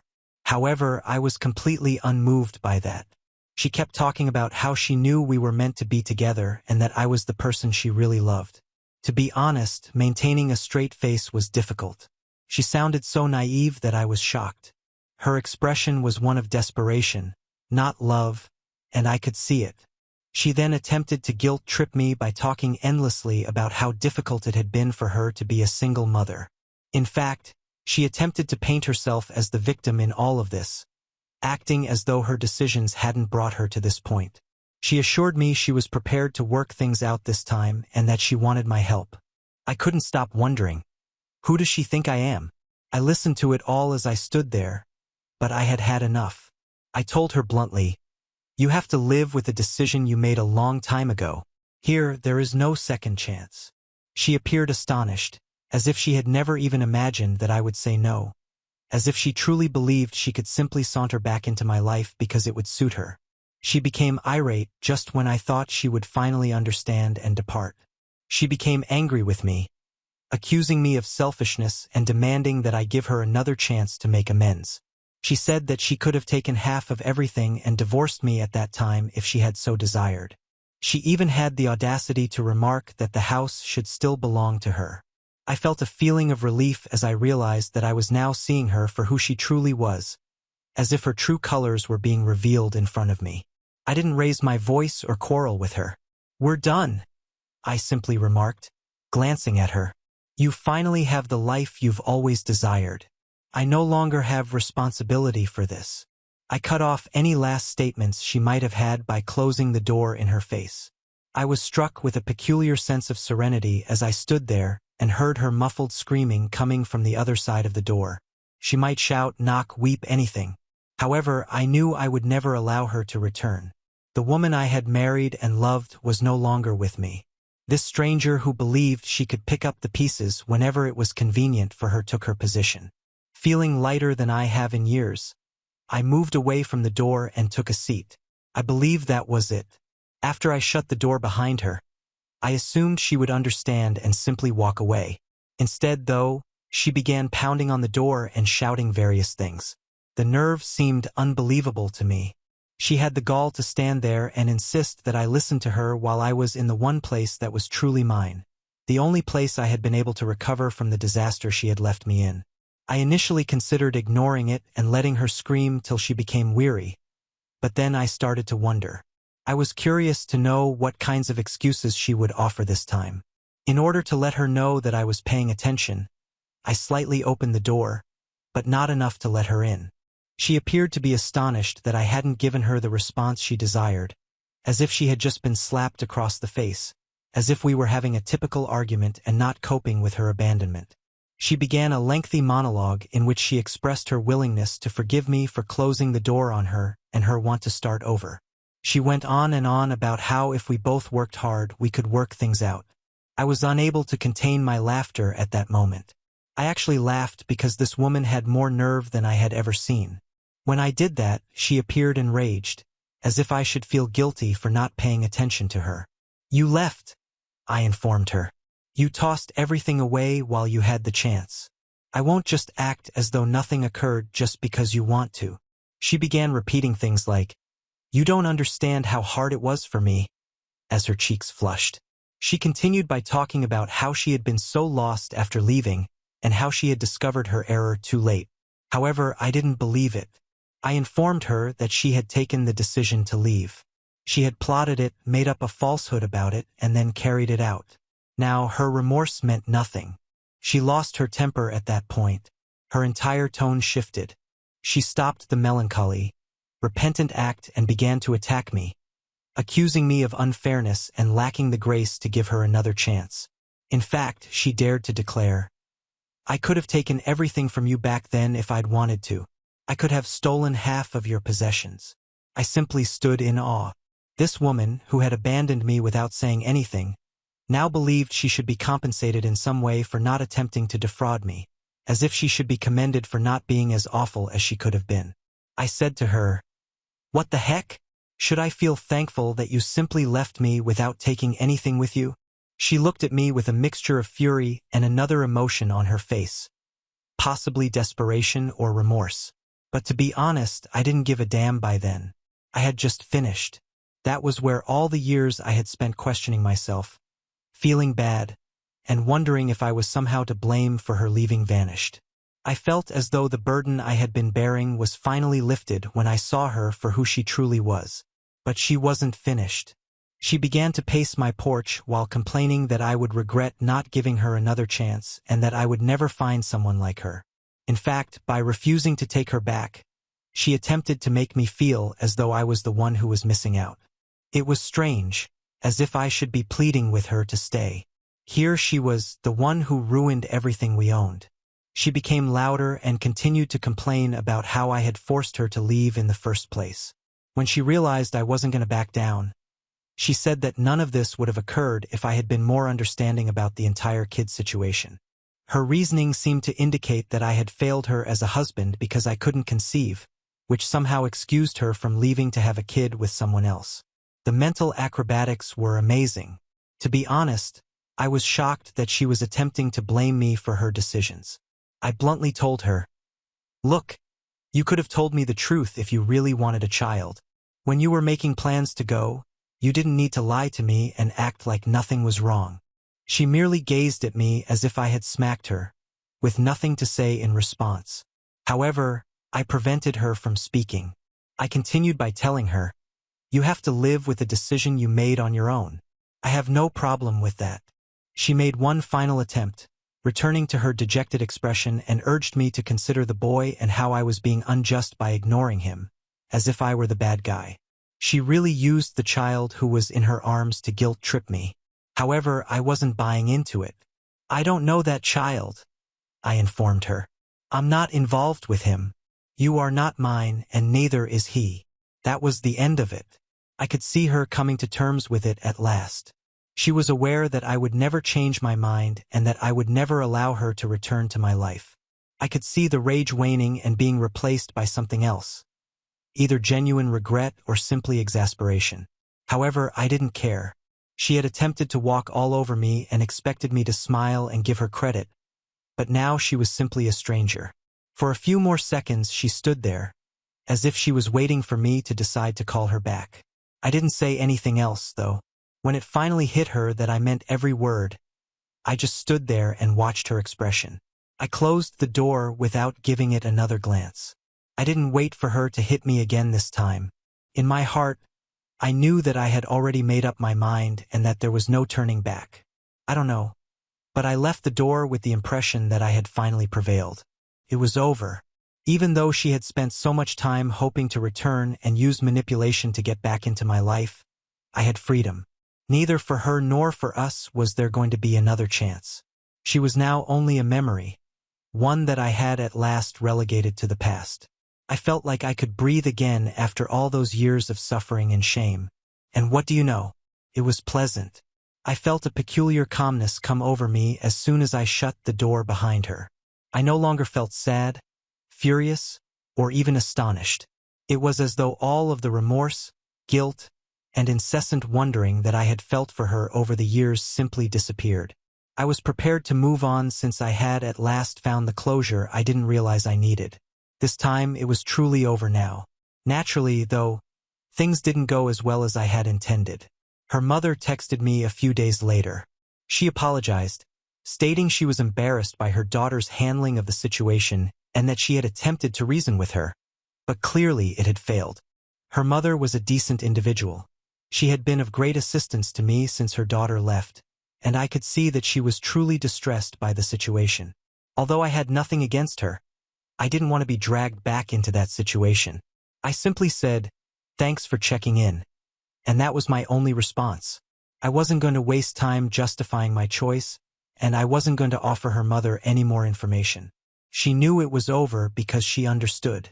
I learned tidbits over the course of the following few weeks via social media and mutual connections. She had apparently returned to living with her parents and things weren't going well. The father of the child, the man she had left me for, had nothing to do with it. He had bailed out totally. She was left to figure things out on her own because apparently he hadn't committed to the long term. Few individuals were eager to help because she had essentially burned every bridge. Her former friends, who had supported me when she first vanished, didn't feel sorry for her. They weren't eager to get drawn back into her drama because they had all moved on. You can't hold them responsible. Her parents weren't too happy either. They didn't have enough money to sustain her and the child. I was aware of this since her father called me shortly after her mother texted me. Curiosity overcame me and I nearly didn't respond. He mentioned that they were having financial difficulties and implied that perhaps I could be of some assistance. He was courteous but straightforward. He continued talking about the infant and how difficult things were for them, saying, "We know you cared about her once." I listened courteously, but I couldn't help but giggle a little. Not aloud, but you get the idea. When he began to explain that his daughter only needed a little help to get back on her feet, I politely informed him that his daughter made her own decisions and that I was neither in a position nor in the right frame of mind to assist. Since he didn't pursue it further, I believe he understood the message. Her pals, whom I hadn't spoken to in years, began contacting me the next thing I knew. Some attempted to use the guilt angle, claiming that she was going through a difficult moment and that perhaps I could find it in my heart to give her another chance. She even had the audacity to say that the child needed a father figure and that I shouldn't allow my resentment to stand in the way of my efforts to assist him. However, I refused to back down. I refused to allow anyone to make me feel guilty for making my own decision. At last, I had given that woman all I had after years of feeling inadequate, and she had tossed it all away. Instead of relying on me to save her, she should at least take responsibility for her decisions. The calls and messages gradually decreased in volume before ceasing completely. Everyone seemed to realize at last that I was serious, that I had moved on and that I would not get ensnared again. That's when the true calm arrived. For the first time in years, my life seemed calm and normal. I had my friends, my job, and my routines. I had rebuilt my life on my own terms. So it wasn't a fancy, glamorous one, but it was mine. The irony is that I once again began to discover joy in the small things, which I had not given much thought to when I was married. I would read novels I had been meaning to read for years, cook my own food, and take walks. It felt good to be free, and I understood that I could live my life as I pleased without anyone's approval. I wasn't always concerned about other people's happiness or approval for once. I felt as though I had gradually regained my life. I occasionally encountered someone who knew us both, and they would inquire, "Hey, what happened with her?" I would shift the topic and respond in a succinct, courteous manner. I simply didn't want to keep going back to a chapter that was so obviously over. It wasn't that I was concealing anything. I had finally mastered the skill of leaving her in the past. When I last heard from her, things weren't going well. She was still jumping between her parents' house and friends' sofas after wearing out her welcome, and she was having trouble keeping a job. Every now and then, people I hardly spoke to would message me to say she was approaching everybody who would listen to seek for assistance. A few of them even implied that she hoped I might reconsider and decide to play father to her child after all. However, that was not going to occur. I had invested too much time and effort into regaining my life to ever consider taking that route once more simply because things didn't go as planned. I wasn't going to be her safety net or the person who picks up the pieces. Nothing was going to pull me back into that chapter. I was finished. Ultimately, I believe I received the necessary closure. She was now coping with the repercussions of her decisions, and as for me, it was the first time since the day she departed that I felt completely, truly free. I had had enough of her looming over my life. I was happy that I had moved on, not in a grand, theatrical sense, but quietly contented. And what do you know? That was sufficient. I sincerely appreciate you staying until the very end. Now on to the next story. Story 4. My parents want my sister, the favorite, to walk down the aisle at my wedding. But before we start, subscribe to the channel and leave your like on the video to help me grow on YouTube and not miss any story. Let's get to the account. I think it's necessary to first give a little background to explain how this behavior reached this point and why we responded the way we did. It's a long read. I apologize. Ever since I can remember, my parents have favored my sister. And I don't mean subtly. If my sister accused me of something, they believed her and punished me. If I accused her of something, they wouldn't believe me. Even if there was irrefutable proof, she would receive a lighter punishment, and they would find a way to blame me, too. Meanwhile, the flavor of my birthday cake had to be the one she wanted, but not hers. And my parents always denied knowing I disliked that kind of cake. They always bought her a little more than they did for me. We went wherever she wanted, even when it was supposed to be about me. My sister grew up spoiled and didn't like me. She only used me as a punching bag. First, she ignored me, but things got really bad when we were teenagers. I'm not sure which was the cause and which was the effect, but she ended up with no friends and her behavior got worse. Did her friends move away? Did they abandon her because she was mean? I don't know, because we were never close and my parents loved boasting about her achievements yet never mentioned any problems. As for me, they loved pointing out every possible flaw and turning it into a joke. I only realized she had no friends left because we went to the same school, and I noticed she no longer hung out with anyone. Anyway, she didn't have friends. I did. In fact, I used to be pretty popular. My sister realized this, and suddenly I went from being an occasional punching bag to being a hated person she needed to tear down at every turn. She started accusing me of more things. She also accused my friends of all sorts of things. My parents stopped letting me go out with anyone. Their excuses ranged from, "They're not good company according to your sister," to, "Why are you trying to leave us? Why can't you be like your sister and enjoy family time?" What saved me from total isolation was my extended family. Most of them lived in the same city and I got along well with my cousins despite the age difference. At a family gathering, I was invited somewhere, I don't even remember what, and I answered sadly that I couldn't go anywhere. When they asked why, my childish, no-filter self replied it was because I wasn't allowed to have friends since my sister didn't have any. Well, word got back to the adults who apparently gave my parents a real talking to. Then my parents scolded me for lying and punished me as if I had anywhere to go that month. But afterward, they gave me a little more freedom, so it was worth it. And my sister changed schools. I guess the humiliation of the entire family learning about her social life didn't sit well with her, and she demanded to transfer. My parents immediately agreed even though it was more expensive for them because it was farther away, but she made friends at the new school. However, she never went back to the status quo of mostly ignoring me. I think once she realized how much damage she could do to me, and once she was angry I told our extended family she had no friends, she never let it go. My life stayed miserable. Her friends would come over to our house to bother me, and my parents called that light teasing. I never invited my own friends because my parents were horrible hosts and my sister would accuse them of stealing things and my parents believed her. However, I became very close to my cousins since my parents never dared treat family like that. Then I got my first boyfriend. I didn't want to bring him home, but my parents insisted. One day we broke up and he came looking for me, saying my sister was hitting on him. Meaning she approached him wearing very little, batting her eyelashes in a not-so-innocent way and started telling him how awful I was and how great she was. He was upset and ran to tell me. Of course, my sister told my parents a different story. That my boyfriend had tried flirting with her, but that she obviously refused because she'd never do that to me. Guess who my parents believed? My boyfriend wasn't perfect, but I immediately believed him for a petty reason. However, keep in mind I was a teenager suffering a lot of unjust mistreatment. I was very resentful and moody, and now I hated my sister as much as she hated me. Having explained that, let's talk appearance. I hadn't brought it up yet because it wasn't relevant, but my parents are overweight.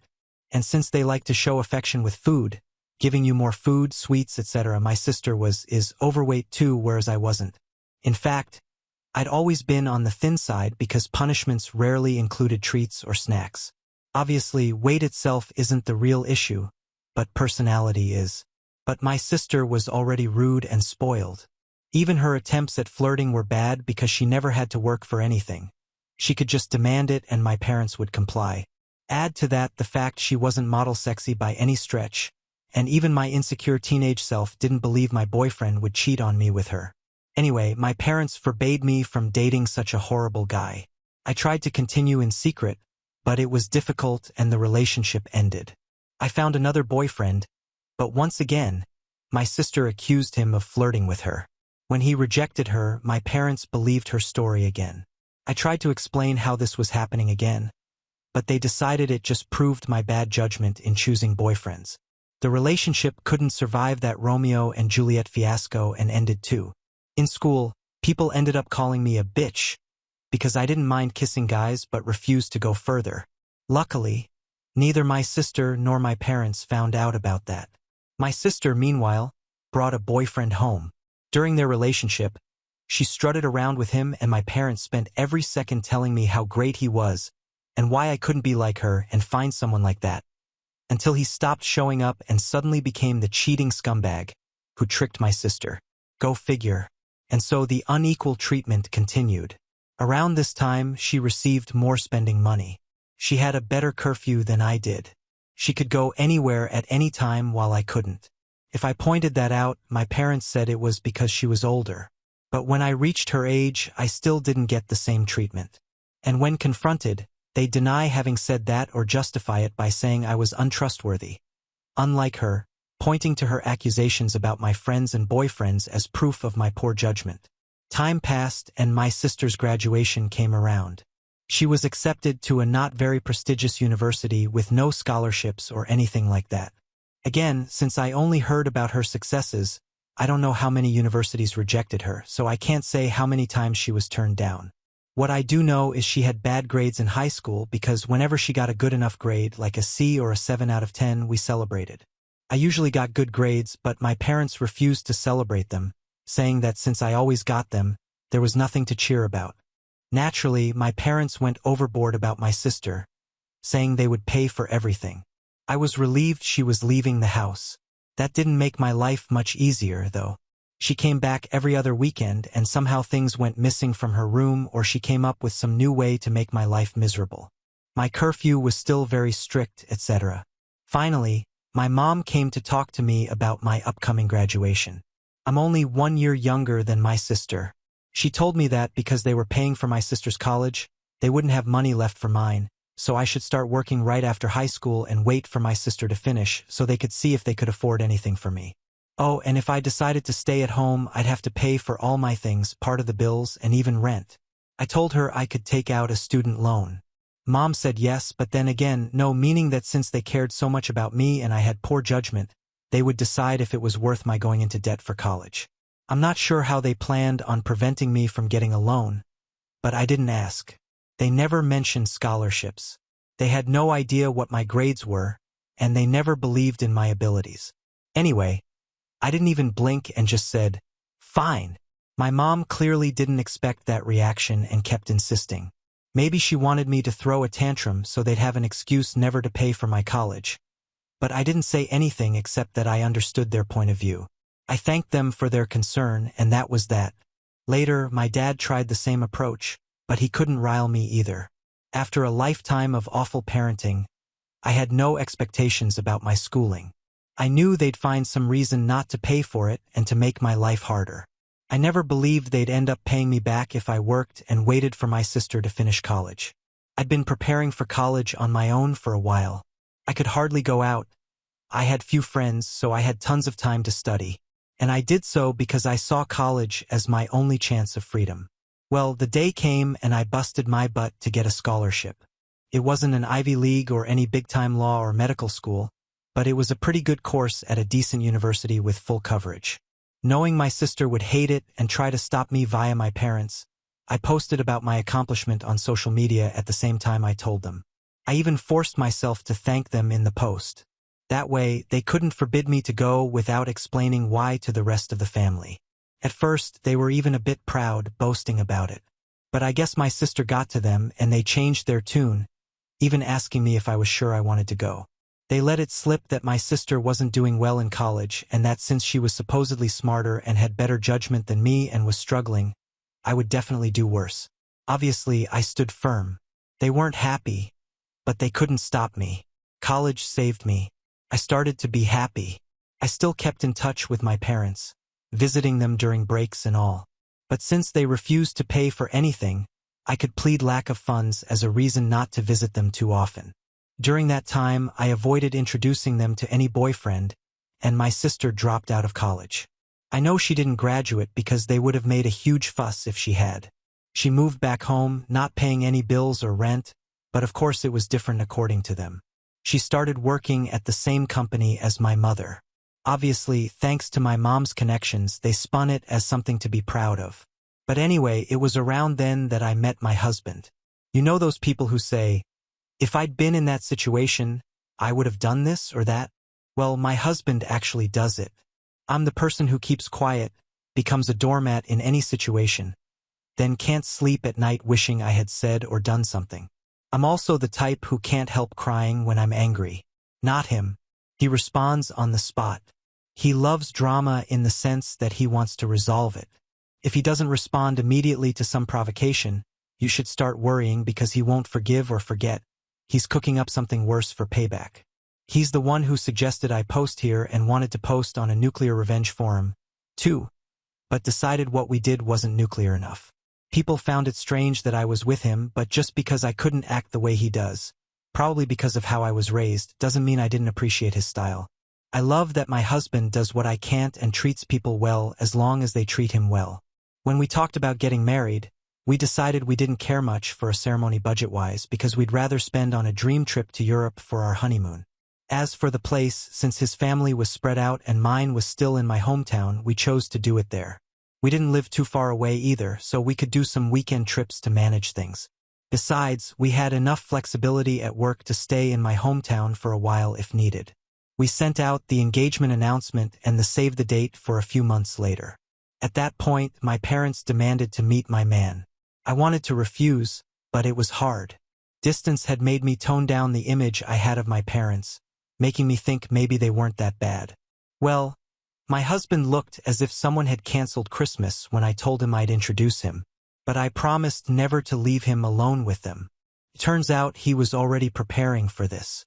He even bought a high-quality recorder he could hide in his pocket to record everything. He was excited about all the ways he could refuse my sister's advances, insult her, then share the evidence of her attempts with the family. So he went alone, all enthusiastic, to meet my parents. He came back euphoric.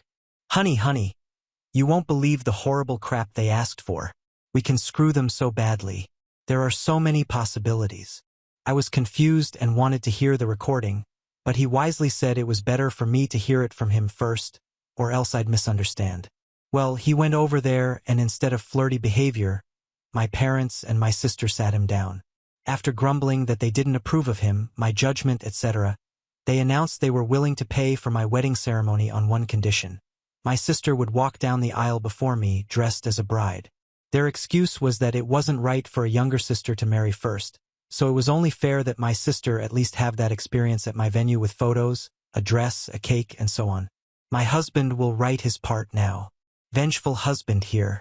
Hell hath no fury like a vengeance fan when his beloved is scorned. That said, for all my wife's words about how quick-witted I am, I admit my neurons almost short-circuited when I heard this nonsense, presented like some sort of Christmas present. Even Troy would probably rather take back the horse, I guess. Sadly, after my brain rebooted, I had a whole catalog of insults ready. But something in my soul whispered in my ear like a little devil, "String these idiots along." So, I said I needed to think and see my fiancé's reaction. I got out of there before I could betray my nefarious plans. Back to me, the wife. My husband then told me honestly how my parents wanted even my own wedding to be all about my sister, and he had the recording to prove it. I was stunned.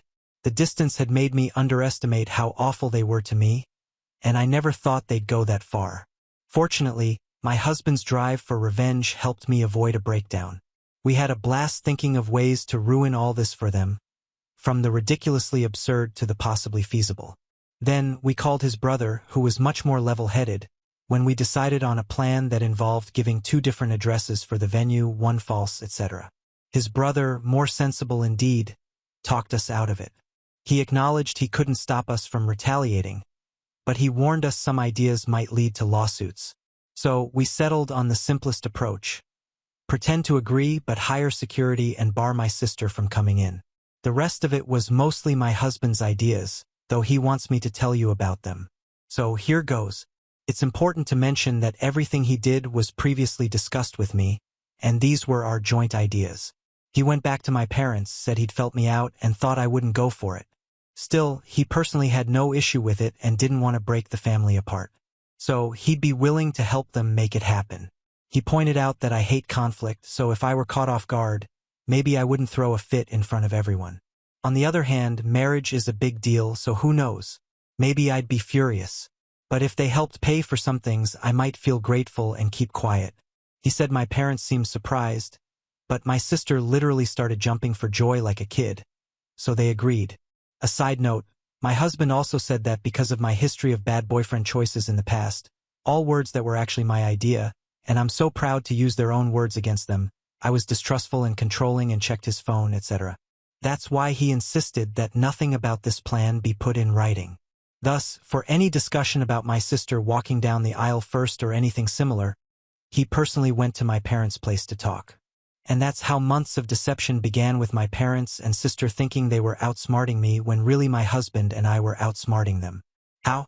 Well, before they'd even agreed to pay for the wedding, of course, they wanted to have a say in everything. Some details that were very important to me, like the music and the color palette, my husband convinced them to let go to keep me compliant. But since the ceremony itself didn't matter as much to us, they thought they could manipulate everything else. Our strategy was as follows. For example, we'd go to a tasting for drinks and catering and settle for the cheapest or second cheapest option. Then my husband secretly would take my sister there and say it was a shame we couldn't take advantage of my parents' finances since we didn't want to push them. So my sister would demand my parents pay for the pricier option. My parents would come to me and say not to worry, that they would cover the more expensive package. We did the same with the photographer and the flowers. Regarding the wedding dress, we had a small issue. My parents wanted me to wear a hideous dress. Okay, maybe not totally hideous, but it wasn't my style and didn't suit me. Our plan was to say yes and then simply not wear it, but my mom texted me about it, so there was proof I'd refused it. We had to stand by our no in writing. My husband went there and said he'd see what he could do.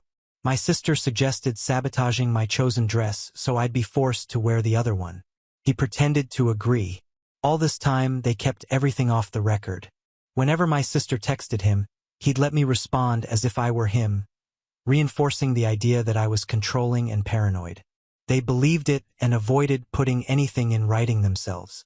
Plenty of people might hate the idea of their partner badmouthing them to the family, but I'm such a doormat that I think it's hilarious to be painted as the controlling, dangerous fiancé. I even encouraged him. I guess my sense of humor is somewhat twisted. Oh, and my sister tried flirting with him, but he acted conflicted. Also, to show he was on their side, my husband pretended to tell them things behind my back, but never mentioned we had hired security. It was all quite funny. My husband and I, who almost chose a courthouse wedding just to save money for our honeymoon, ended up planning an extravagant and expensive ceremony while barely spending a dime. We called it retroactive compensation for emotional damage caused by my parents. My husband was enjoying it even more than planning our wedding. I never thought I'd see a man happy about losing his entire Saturday driving around to discuss wedding details with his in-laws. But there we were. Then the big day arrived. My parents, my sister, and supposedly our plan was to wait until all the guests were seated. Since the bride usually comes in last, my sister would arrive right then, preventing me from seeing her and stopping her from walking down the aisle. By the time I realized it, it would be too late. As for my dress, we saved some fabric leftovers from the alterations, and my husband took them to my parents' house. My sister still lives there, and he showed her as proof he'd ruined my dress. He said he had to head back to me because I was furious and he needed to calm me down, and that he'd see them at the wedding. We made sure security wouldn't look suspicious. When people arrived, they only saw a woman with a guest list. Only after my parents were seated did we bring out the real security guard, a guy who looked like a bodyguard, and told him not to let my sister in, giving him a nice tip so he wouldn't reveal we'd asked for it. Finally, the time came. My parents got a message saying my sister would arrive in under 5 minutes. My father went and told people to start the ceremony. My bridesmaids, who were in on it, agreed without asking me. Once they all walked out and took their positions, my father stood at the entrance as if waiting for me. That was when a friend who wasn't part of the wedding party texted me to get ready. If my husband or bridesmaids pulled out their phones to text, people would notice. So that friend, who is close to my husband and loves drama just as much, ran to warn me. As soon as my father took his spot, the wedding march started. The doors opened and I walked in. My father looked shocked to see me there. He tried looking behind me, but from where we were, he couldn't see the entrance, so he had no idea what was happening with my sister. That's when his phone rang. I saw the caller ID. It was her. He left me there with a muttered, "There's a problem." There were gasps and confusion all around. My friend asked out loud what was happening. I lied and said with a sad voice that my father had told me I wasn't supposed to be there. That's not exactly what he said, but my husband and I agreed that if my father abandoned me there, I'd say that, so it would seem he'd left me at the altar in front of everyone. As for the tears, I wish I could say it was just acting, but actually I was hurt that they would go this far. I still am, so I tried not to cry for real. My friend then asked in a loud voice, "What do you mean it wasn't supposed to be you?" So that as many people as possible would hear and spread the word, and he ran off to see. The idea was for him to cause a scene with security and keep my father from coming back to stop the ceremony. At some point, my mother left too. That was when my husband's father ran over to me and took my arm. He'd been told this might happen. Seeing him rushing to rescue me made me smile. I walked down the aisle amid hushed whispers. Some people stepped outside to check what was going on. When I reached my fiancé, everything went smoothly. He tried to cheer me up by saying my sad face deserved an Oscar and that not to worry, he'd give them hell for what they'd done. That was enough for me to keep going, and we got married without any issues. My parents never returned. I noticed that several people were going in and out during the reception, but no one had the guts to tell me what was happening. Someone leaned in and whispered something in my husband's ear, and he left. He came back a while later looking serious, but then whispered to me that he needed to hide before he started laughing, summarizing what friends, family, the security guy, and my husband told me afterward. My sister arrived in a wedding dress. The security guard refused to let her in as planned. She said she must have come to the wrong place because there was already a bride inside. And yes, we gave him a big tip as promised. My dad tried threatening him with the police, saying he had no idea who that guard was, so he couldn't be working there. The guard said he had no problem with calling the police because he'd been hired by us to do his job. My dad realized it would be a waste of time and demanded he let my sister in. That's when my friend ran over, yelling at my sister, calling her names, asking what was going on, basically distracting everyone. Soon, my mother showed up and then more people. At that point, their parallel wedding plan was ruined. All my parents could do was damage control, as everyone who understood what was going on was horrified and scolded them. The three, of course, said it wasn't a secret and that my husband was in on it. He was called over and showed up looking confused, denying everything and demanding proof that he'd agreed.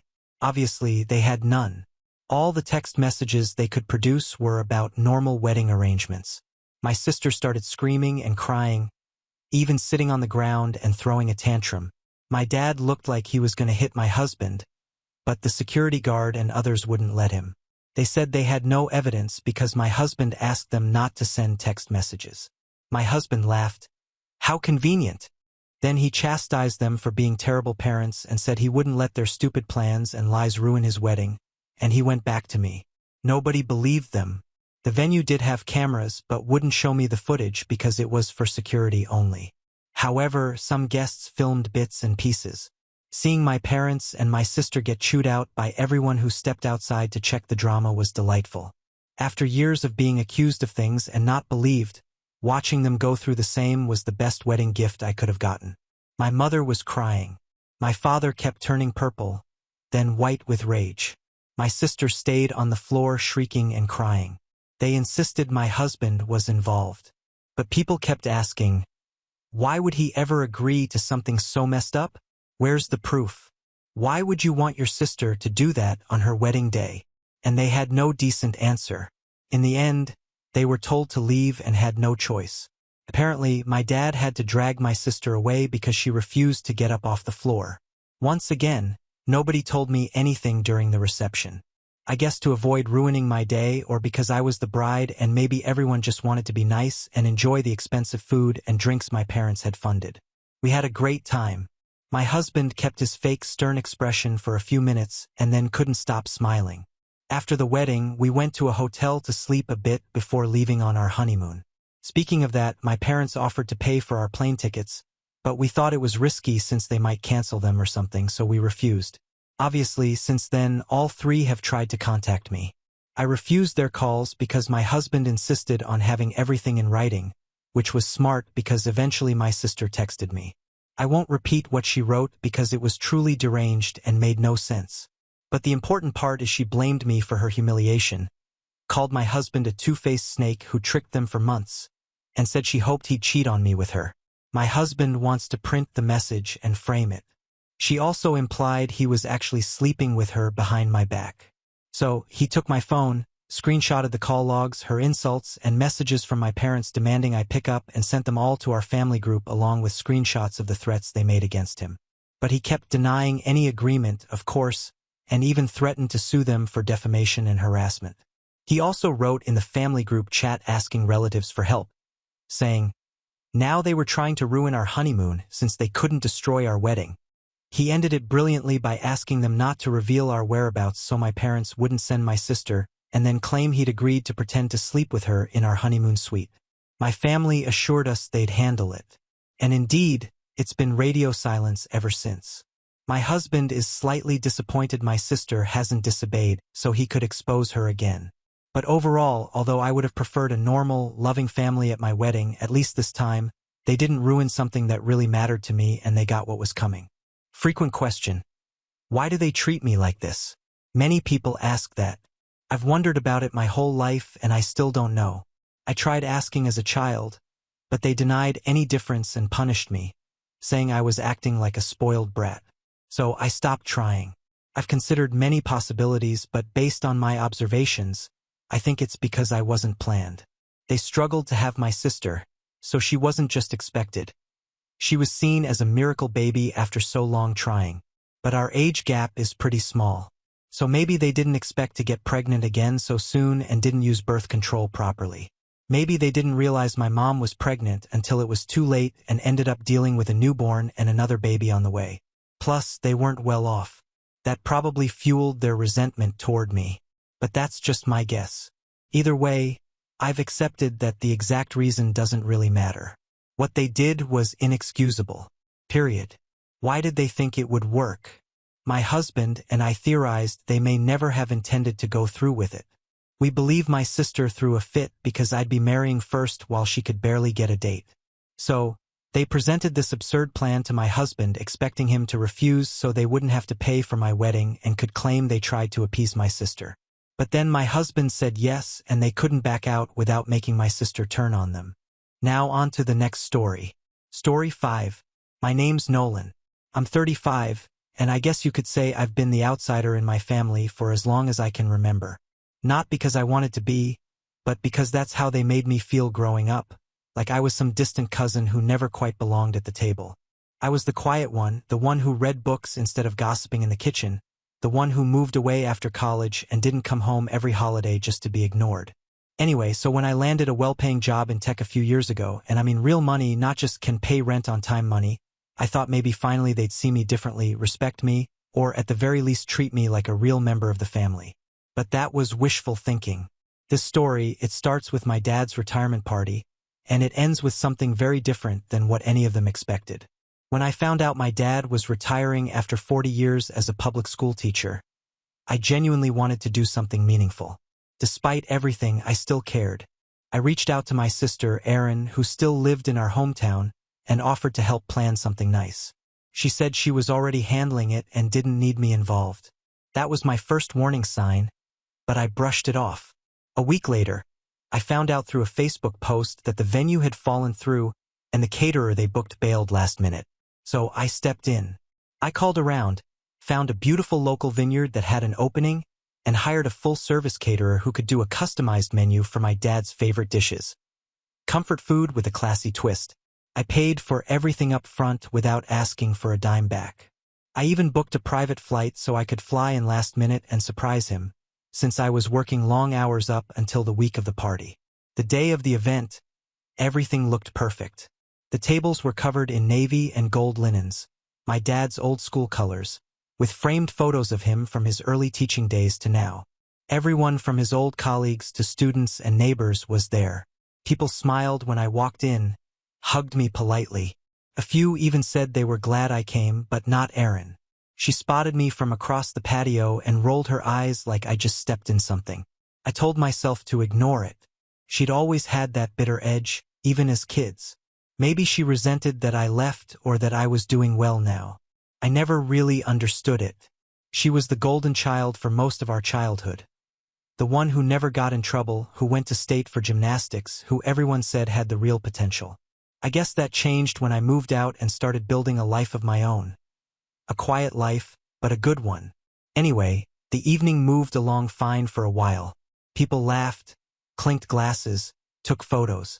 I even caught my dad smiling, genuinely happy, which warmed something in me I didn't expect. Toward the end, they had an open mic set up and people began taking turns saying a few words. Former students talked about how much he changed their lives. His old coworkers told funny stories about the school years, the staff room politics, the snow days. It was honestly really heartwarming. And then someone, I think one of Erin's friends, gestured toward me and said, "You flew all the way in for this, right? You should say something, too." I stood a little surprised, but I'd been thinking about what I might say anyway.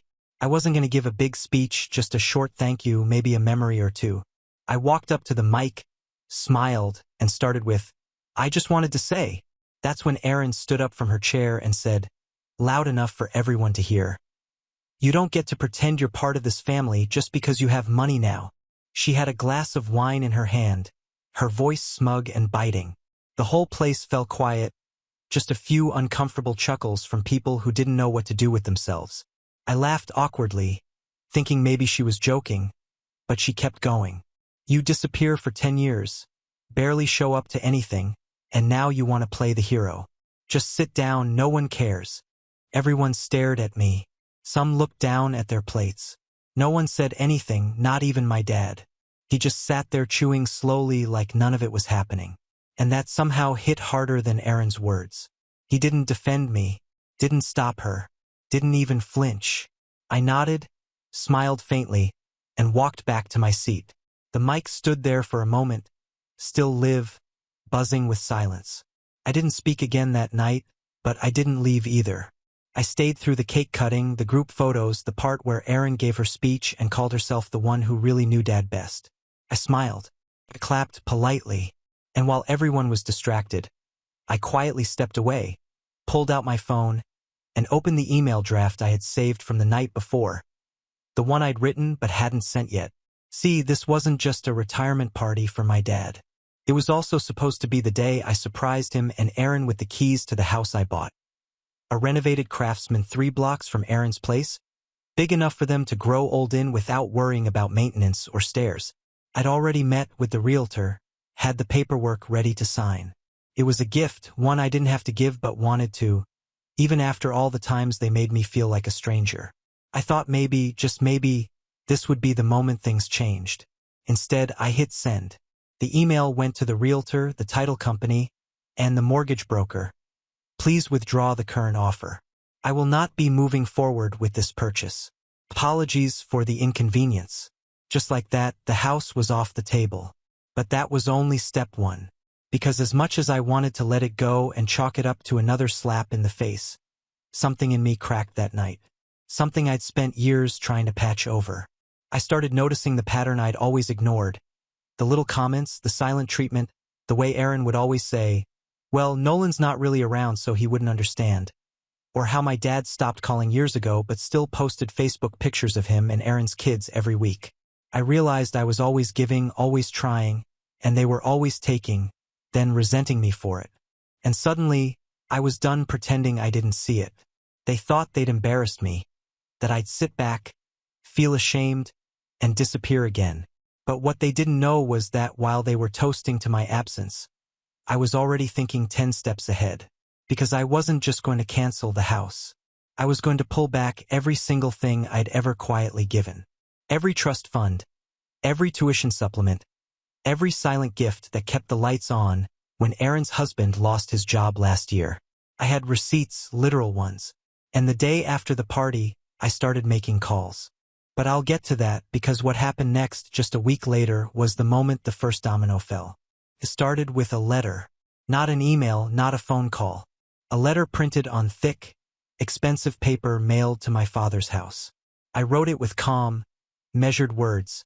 No anger, no drama, just facts. I thanked him for the retirement party and mentioned how nice it was to see so many people who had been part of his life. Then I explained that I had decided to withdraw my offer on the new house, as it no longer felt right to invest in something for a family that clearly did not consider me part of it. I ended it with a line that I had thought long and hard about.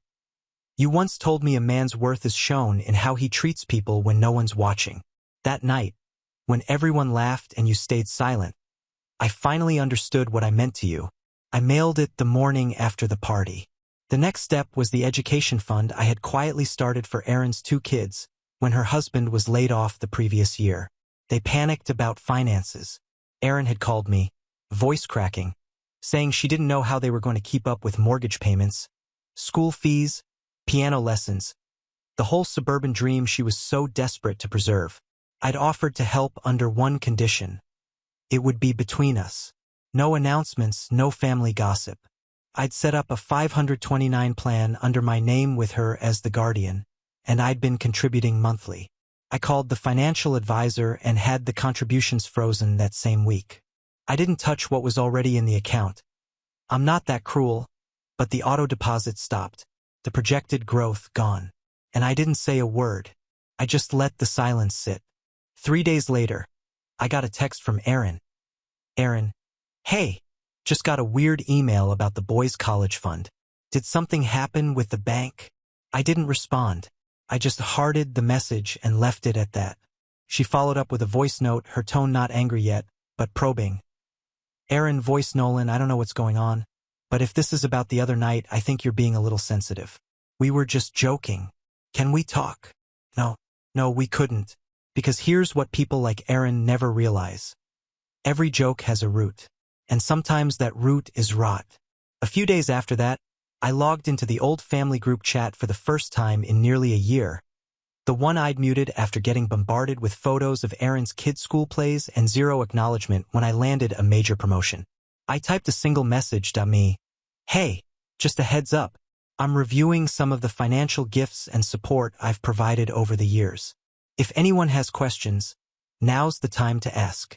You'd think I dropped a live grenade in the group chat. Responses flew in. Dad. Nolan, what is this about? Aaron, wait, what support? Aunt Lisa? Is something wrong, sweetheart? Mom, finally chiming in, we don't appreciate threats. I didn't reply. Instead, I forwarded every document I had to each of them individually. The Venmo history, the tuition receipts, the mortgage check from 2 years ago when Erin and her husband almost lost the house. Every quiet act of help they'd conveniently forgotten. Still no reply. Until that Sunday, I got a call from my dad. I stared at the screen for a long time before I picked up. Hey, I said flatly. There was a pause, then his voice slow and careful. Nolan, can we talk? I think this has all gone too far. You mean the part where your daughter humiliated me and you let her? I said. Or the part where I decided I'm done being treated like a wallet with a pulse? I didn't laugh, he said defensively. I didn't say anything because I didn't want to make a scene. I exhaled. You didn't say anything because you didn't care enough to. That shut him up. I waited. Finally, he said, I thought you were giving us that house because you wanted to. I was. But wanting to doesn't mean I'll keep letting you treat me like a stranger who owes you something. There was silence. Then the part that stung more than I expected. We didn't ask you to do any of that. And there it was. The unspoken truth. The moment everything I had ever done for them was brushed aside. Not just ignored, but invalidated. I hung up. No yelling, no closure, just a quiet click. That night, I poured myself a drink, sat by the window of my apartment, and stared out at the skyline. I wasn't angry, not anymore. I was awake, and for the first time in my adult life, I didn't feel like I owed anyone an explanation. But the fallout was only just beginning, because Erin had one more secret she thought I didn't know, and I was about to make sure everyone found out. The secret wasn't exactly well hidden. Erin had always been careless with her digital footprint. A few months before the retirement party, she'd reached out in a panic. Her husband had lost his job again. This time, it wasn't a layoff. He'd been quietly let go for behavioral issues. She never gave details, but she begged me not to tell anyone. Dad would be humiliated if people knew, she'd said, her voice brittle. Please, Nolan, just keep it between us. I did. I kept it tucked away like so many other things. But now that she'd gone out of her way to shame me in front of my entire family and dozens of guests, I stopped feeling bound by the loyalty she never showed me in return. The truth. Her husband, Scott, hadn't just been fired. He'd been caught inappropriately messaging a 19-year-old intern at his office. It was all swept under the rug. No police involved. But the company's HR report had been damning enough that they'd issued a mutual separation agreement to avoid legal risk. I knew this because Scott had, in a moment of foolishness, forwarded me the report when begging for help with rent. I'd helped, of course, because at the time I thought I was doing it for the kids, not for him, not for Erin. I pulled the file from my cloud archive and opened it slowly. There it was, right at the top. Voluntary separation, conduct concerns. Attached were screenshots, redacted, yes, but the timeline was enough to raise eyebrows for anyone who looked. Erin had known. She'd even written a letter to the company on his behalf, vouching for his character. I had that too. And the kicker, they'd used the money I gave them not just for rent, but to book a vacation to Maui a month later.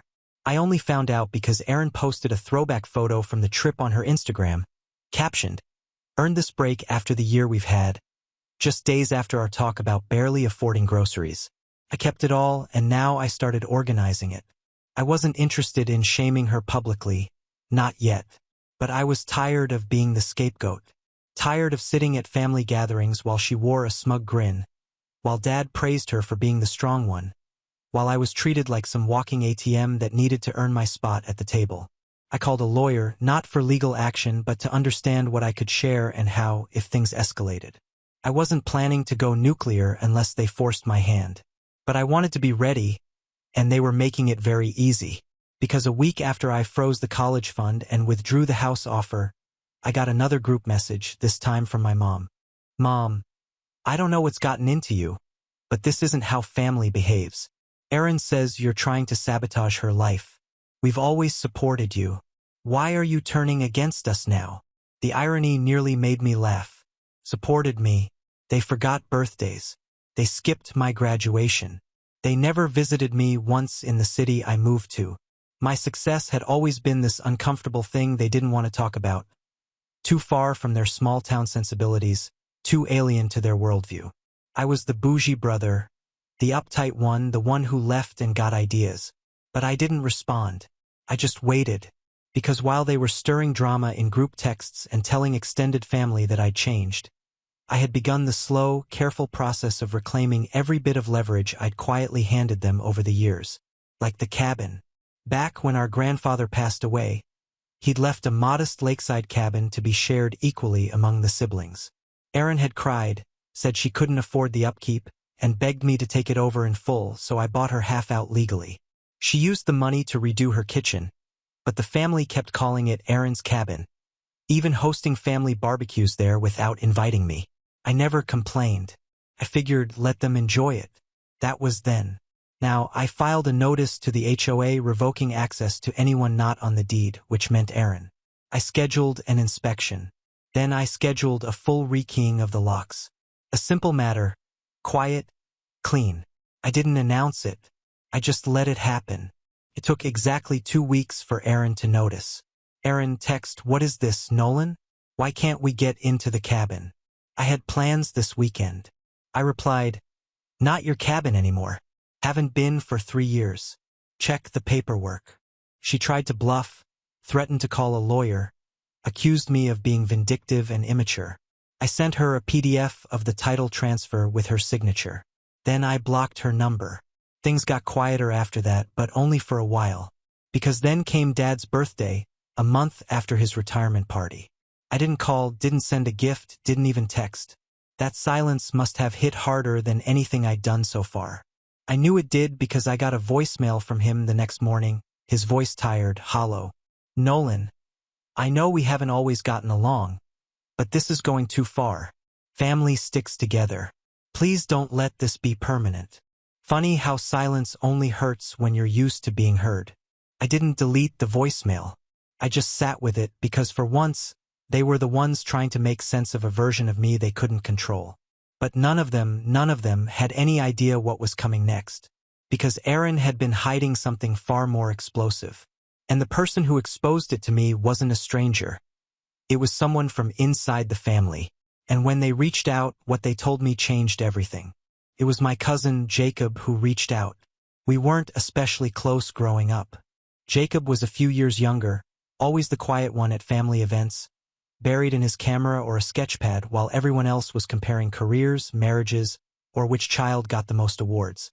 But Jacob saw things, noticed things, and he was the kind of person who remembered everything people assumed he'd forget. He messaged me one evening, totally out of the blue. Jacob texted, "Hey, don't know if this is weird, but I've been watching all the family drama from a distance. Thought you should know something about Erin.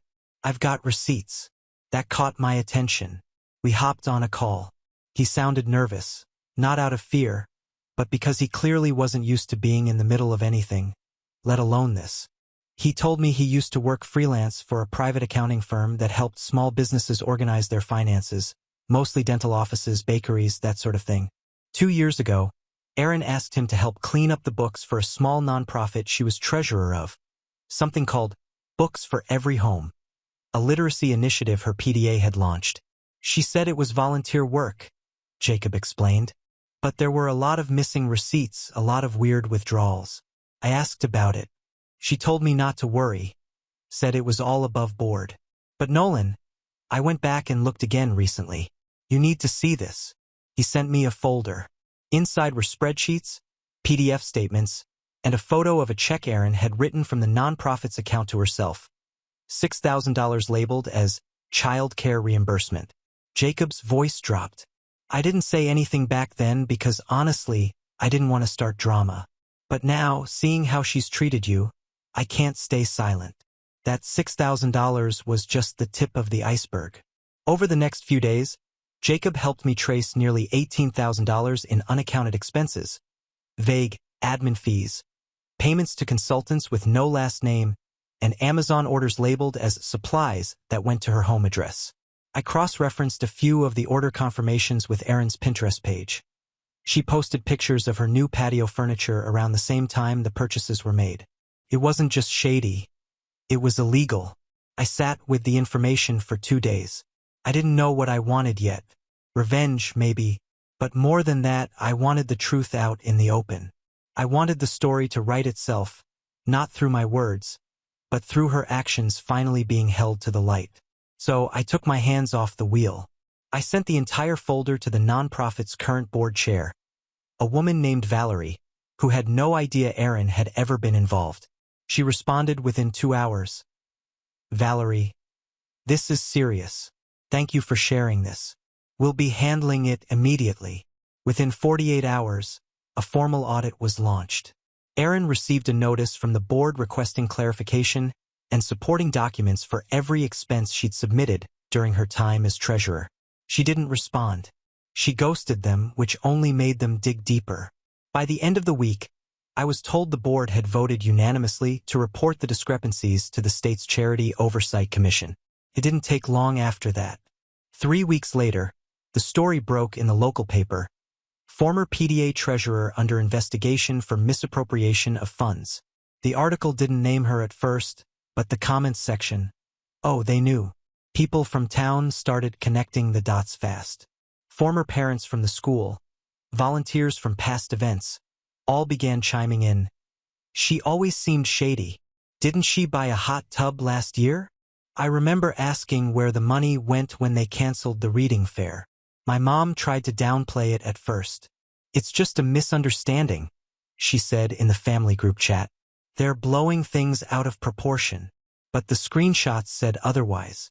And then, just when I thought it was over, I got a call from the bank that managed the kids' college fund. Turns out Erin had attempted to transfer what remained of the $529 into a different account, one under her name without my consent. She tried to claim I had abandoned it. The advisor flagged it as suspicious and called me immediately. That's when I snapped. I scheduled a Zoom call with my lawyer, the financial advisor, and the fund manager. We updated the beneficiary, transferred the remaining funds into a private trust, one that Erin would have no access to. The kids would still receive the money when they turned 18, but only if they applied themselves, and only if they wanted nothing to do with her. I added a clause. If either child allowed their parents to access the funds before age 18, it would revert to a scholarship donation. Petty maybe, but fair. I thought that would be the end of it. But Erin wasn't done. She showed up at my apartment. It was early evening. I'd just gotten back from a jog. I opened the door and there she was. Arms crossed, sunglasses still on, like she was preparing for battle. You had no right, she said without even a hello. I didn't move. No right to what? To stop you from stealing from a charity or from your kids. Her jaw tightened. You think you're some hero? You've been punishing us for years, Nolan, just because we didn't fawn over you. I laughed. No, I've been helping you for years silently, and you spat on every bit of it. She started to speak, but I cut her off. You humiliated me in front of Dad. You mocked me in front of strangers. And now you're trying to play victim. I was angry, she snapped. You come in with your money and your smug attitude like you're better than the rest of us. You always have. And yet you never had a problem taking my money, did you? She didn't answer. Her eyes flicked away. I stepped aside and pointed to the elevator. You should leave. I just wanted to. No, I said, calm but firm. You wanted to win. But this isn't a game. This is your life unraveling, Erin. And for once, I'm not going to be the one holding it together for you. She walked out without another word. And just like that, the door, both literal and metaphorical, closed between us. The fallout was swift. The nonprofit filed formal charges with the state. Erin lost her job at the real estate agency she worked for. Bad press travels fast in small towns. Her husband tried to spin it as cancel culture. But no one listened. People started distancing themselves. The family, at first divided, gradually went silent. Nobody wanted to be associated with the mess. Dad called again. This time I picked up. I didn't know, he said. I know, I replied. I should have stood up for you that night. There was a long pause. I just wanted one night without drama, he added. But I see now you've been carrying the weight for a long time. Yeah, I said. I have. He cleared his throat. I read your letter again, the one you sent after the party. I cried. I didn't know what to say. I didn't expect that. We failed you, Nolan. I failed you. It was the first time he'd ever said something like that. I didn't know if it changed everything, but it was a start. In the months that followed, I kept my distance. The family dynamic had shifted permanently. Erin and her husband moved 2 towns over. I heard from Jacob now and then. We even met for lunch once. He told me he'd started journaling again. Said watching all of this unfold reminded him that telling the truth matters, even when it's uncomfortable. And me? I felt free. For the first time in my life, I didn't feel like a shadow trying to earn his place at the table. I knew who I was, what I'd given, and what I was no longer willing to tolerate. Some people will hear this story and think I went too far. Others might think I didn't go far enough. But to me, this wasn't about revenge. It was about reclaiming my voice. Because sometimes walking away isn't weakness. Sometimes it's the strongest thing you'll ever do. And sometimes silence, your silence, is the loudest truth they'll ever hear. Now on to the next story. Story 6. They didn't even bother to lie. Well, they just copy-pasted the same excuse, word for word, like I wouldn't notice. I'm Nathan, 32, and I've never been the center of attention type. I've always been the guy who quietly shows up, pays the bill, picks up your dry cleaning when you forget, and somehow ends up being the designated driver at every family event. Even when it wasn't supposed to be an event. I wasn't the golden child. That was my cousin Tasha, or maybe my brother Owen, or honestly, whoever had the loudest drama that month. But I was the one who could be counted on, the one they all appreciated in passing texts when rent was due or someone needed to use my Netflix. It was subtle, really, how you go from being part of the family to just being the financial safety net stitched underneath their messy lives. You don't notice it at first. You just think, well, they're struggling right now. And you help because that's what family's supposed to do. But then your birthday rolls around and everyone suddenly has plans. Except not with you. It started 2 weeks before when I sent out a message to the family group chat. Hey, thinking of doing a birthday dinner. Nothing fancy, just a table at Amici's next Friday. Let me know if you can make it. I even offered to cover the bill. That part wasn't surprising. I always covered the bill. They'd stopped even reaching for their wallets years ago.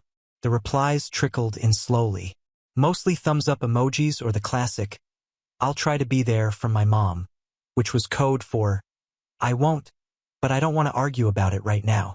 By the day of, I had only 2 confirmed guests, my Aunt Rhonda and her husband Paul. And even then, Rhonda had texted the night before, if Paul's gout doesn't act up, we'll see you then, sweetheart. I should have seen it coming. But stupidly, I still dressed up, ironed my nicest shirt, reserved the big table, and told the hostess we'd be at least 10, maybe more. She smiled politely and sat me near the window with enough place settings to suggest optimism. At 6 p.m., I sat alone, sipping water. At 6:15, the first message arrived. It was from my brother. Hey man, something came up. We'll celebrate another time. I read it once, then twice. Something about it felt oddly impersonal. No explanation, no apologies, no real effort. 5 minutes later, my mom's message came in. Same wording, same punctuation. Something came up. We'll celebrate another time. Then my uncle, then my cousin, one by one as if coordinated. I stared at my phone, watching the chain of indifference unfold like a lazy production line. I stayed. I ordered a pasta dish I didn't even want. I told the waiter I'd wait a bit longer in case anyone else came. No one did. I paid the bill, left a good tip, and walked out of the restaurant with a plastic bag of leftovers and the kind of quiet fury that doesn't boil. It freezes. It makes everything still and numb. The parking lot was mostly empty by then. I sat in my car with the engine running, scrolling mindlessly. And that's when I saw it. My cousin Tasha's Instagram story. A boomerang of her holding a party hat over her French bulldog. Nibbles. Caption, Happy bark day, Nibbles. There they all were. My mom laughing with a slice of cake. My brother Owen helping tie a bow on the dog's collar. My aunt holding a champagne flute. The same people who had something come up. They were all there for a dog. I don't know how long I sat there. At some point, my hands just moved on their own. I opened my banking app, clicked on the scheduled rent transfers for my mom's place, my brother's temporary loan repayment plan, and the auto draft for my aunt's phone bill. The one I'd been covering since she got hacked and had to cancel her credit cards. I canceled every single one. Then I opened the utility dashboard. Gas, power, water off. Not now, but by morning they'd wake up to silence, and not the peaceful kind. And finally, I took the spare car key off the ring on my dashboard. It was for Owen's second-hand Audi, the one I'd co-signed for because he was getting back on his feet. I put it in my jacket pocket and drove home with my headlights off, the streets dark and quiet. I didn't send a message. I didn't comment. I didn't rage text the group chat or ask why. I let the silence sit. I let them wonder. The next morning, my phone buzzed. My mom, then Owen, then Tasha, all calling. I didn't answer. The group chat exploded with, "Is something wrong with the utilities? Nate, are you awake? Did the bank mess up your auto pay?" And then my personal favorite from my brother. "Bro, what's going on? Nibbles' party was kind of last minute. You're overreacting." Overreacting? That was the word that caught in my throat. Later that day, I saw my mom posted a cryptic Facebook status. "Some people will punish you just for not being available on their schedule. Remember, family isn't conditional." It had 4 likes and 1 passive-aggressive comment from Rhonda saying, "Maybe if you appreciated him, he'd still pick up the phone." I didn't reply. Not yet. Instead, I started looking at what else was under my name, whose name was on the insurance policies, the gym memberships, the car registration. I realized something. I wasn't their family member. I was their infrastructure. Their walking, talking, rent-paying, utility-covering infrastructure. And I was about to disappear. That evening, my phone lit up again. This time, it wasn't just calls and texts. It was voicemails, long ones, rambling ones, some angry, some pleading. My brother left one that started with, "Look, man," and spiraled into a guilt trip about how I'd always held money over the family's head. As if being responsible somehow made me a villain. My mom left 2 messages. The first was soft, sickly sweet. "Nathan, honey, this isn't like you. We all love you. Please don't do this. Just call me." The second, 2 hours later, had a different tone. "I don't know what kind of grudge you're holding, but punishing your own mother. That's a new low, even for you." A new low for me? I didn't reply. Couldn't, not yet. I needed time to process, to keep myself from reacting emotionally, because for once I didn't want to just cut the cord. I wanted to expose it. Every twisted wire they tangled around me over the years. Every fake favor, every manufactured emergency. And maybe, just maybe, I wanted them to sit in the dark long enough to realize how much power I'd given them and how little they'd earned it. So I made a list. It started with simple things. The phone plan under my name. Cancelled. I didn't even warn them. I just logged in, hit remove user, and watched the confirmation email roll in. I imagined my cousin Tasha refreshing Instagram at the dog park and suddenly losing signal. My uncle yelling into his phone before realizing it wasn't on anymore. My brother, oh, he probably tried to blame it on the provider. Classic Owen. Then the car. I didn't take it back right away. I let him sit with it, drive it a few more days, feel normal. Then on Saturday night, I parked down the block, walked to his driveway, and calmly drove off with it. The spare key still worked. It wasn't even locked. I left a sticky note on the windshield of his second car, the one he never drives because it's missing a taillight. "Since I'm just a wallet, consider this a budget cut." By Monday, the panic began to spill from private texts into public performance. Owen posted on Facebook, "Family means loyalty, but apparently that only applies until you make more money than everyone else and suddenly you're better than us." He didn't tag me, of course. Cowards rarely do. But people in the comments knew exactly who he meant. A few even liked the post. His girlfriend commented, "You deserve better, babe." Better than what? A brother who paid your bills? Who funded your move 3 cities away? Who covered your medical bills when you couldn't afford insurance? I didn't respond. Instead, I emailed the landlord, my mother's landlord. Actually, she'd been living in a duplex I owned outright, but technically the lease had been in my name for legal reasons. It had always been a handshake deal. No rent, just help your family, she said. For 4 years, I did covered taxes, maintenance, even the occasional repainting. But now, I sent the email. This is official notice that the current tenant has 30 days to vacate the property unless she wishes to begin paying fair market rent effective immediately. I attached photos of the property, a suggested rent agreement, and the updated account information for payment. I didn't even send her a copy. I knew it would find her. It did. Within 48 hours, judging by the furious email I received from her with the subject line, "Wow, really? Yes, really." It was like poking a beehive after years of them buzzing around me, convinced I'd never sweat back. Suddenly, I was cruel, heartless, overreacting. My mom, my brother, my cousin, each had their own version of the same story, trying to twist the narrative. That I was abandoning them, that I'd changed, that I was punishing them for one mistake. One mistake. Funny, because when I scrolled back through old texts, there wasn't one. There were hundreds. My birthday wasn't the beginning. It was just the first time I opened my eyes. The time they asked me to co-sign for Owen's car because he was starting a new job, and then he quit 3 weeks later to explore crypto. The time Tasha asked me to front her vet bill because Nibbles is like my baby, and then posted selfies from a weekend spa trip. The time Mom called me crying because the water got shut off again and I wired her money without even asking questions. Every time I didn't ask. Every time I filled in the silence with trust and got drained. And the worst part, the guilt. The quiet, constant guilt that if I stopped helping, I would be the bad guy. That maybe I was being selfish. That maybe I was the problem. But standing there in the dark hallway of my apartment, phone buzzing with calls I no longer had to answer, I realized something. Guilt only works when you believe you owe them something. I didn't. Not anymore. And just when things started to settle, a knock at the door. Not loud, just steady, rhythmic. I opened it.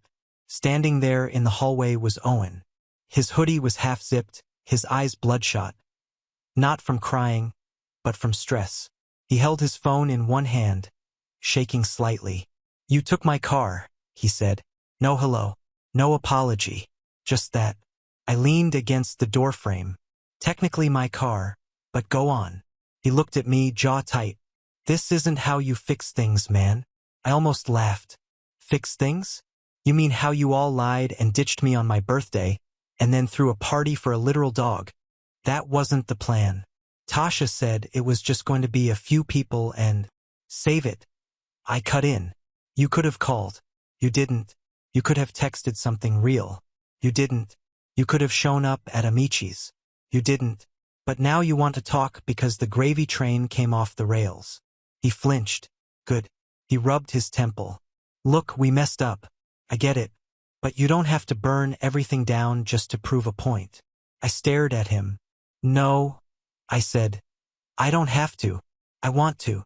And then I shut the door. But I knew it wasn't over yet. Not by a long shot. Because now they were desperate. And desperate people, they start making moves they can't take back. The next move didn't come from Owen. Came from my mother. 3 days after that knock on my door, a thick envelope showed up in my mailbox. No return address, just my name scrawled in familiar cursive. Inside was a letter, handwritten, 2 pages. And at the bottom of the second, folded with forced precision, was a faded photo of me, maybe 5 or 6 years old, smiling with a birthday cake in front of me and my mom standing behind, her hands on my shoulders like a picture-perfect parent. The letter started with, "I don't know when you became this cold, Nathan, but I miss my son." It continued with an elaborate retelling of my childhood. How much she sacrificed, how she worked nights to buy me that bike, how she never asked for anything in return but love and understanding. She wrote about losing my dad too soon and how hard it was to raise boys alone. And then the pivot came, right on cue. "You always seemed to understand, Nate. That's what made you special. You were the strong one. You never complained. You just helped. You always helped. That part hurt more than I expected because she was right. I did help, but not out of strength, out of obligation, out of fear, out of a deep, twisted belief that if I didn't carry their weight, no one else would. And worse, that maybe I wasn't worth anything to them unless I did. She ended the letter with, "I hope you find your way back to this family before it's too late. We still love you, even if you've forgotten how to love us back." It was a guilt grenade wrapped in nostalgia and tied with a bow of martyrdom. And for a second, just a second, I felt it working. I felt the old strings pull. Then I looked at the photo again. It wasn't the one I remembered, because in my memory, that birthday had ended with me crying. My cake smashed. Owen had thrown it off the table because I got the bigger present. And my mom, she scolded me for making a scene. That photo was the only good part of that day. A freeze frame before the yelling started. A moment weaponized now to manipulate me. That was the turning point. The next morning, I boxed up the photo and letter and dropped them off at her porch. Unopened, unfolded. No note, just silence returned to sender. And that silence didn't last because the following week they escalated. They sent someone to talk to me. Well, ambushed me, more like it. It was at a local cafe I used to visit on Thursdays during my lunch break. I hadn't changed my routine, which, in hindsight, was my mistake. I was sipping an Americano and reading a book when I heard a voice I hadn't heard in years. "A book? Still pretending you're too smart for the rest of us?" Huh. I looked up. It was Uncle Darren. If you've ever met someone who managed to combine sleaze with a sense of entitlement so thick it should come with a warning label, you know the type. Darren had been cut off from half the family for borrowing money he never paid back. But somehow he always slithered back in during drama like a vulture circling a fresh wound. He pulled out the chair across from me without asking and sat down like we were old buddies catching up. I told them not to send a letter.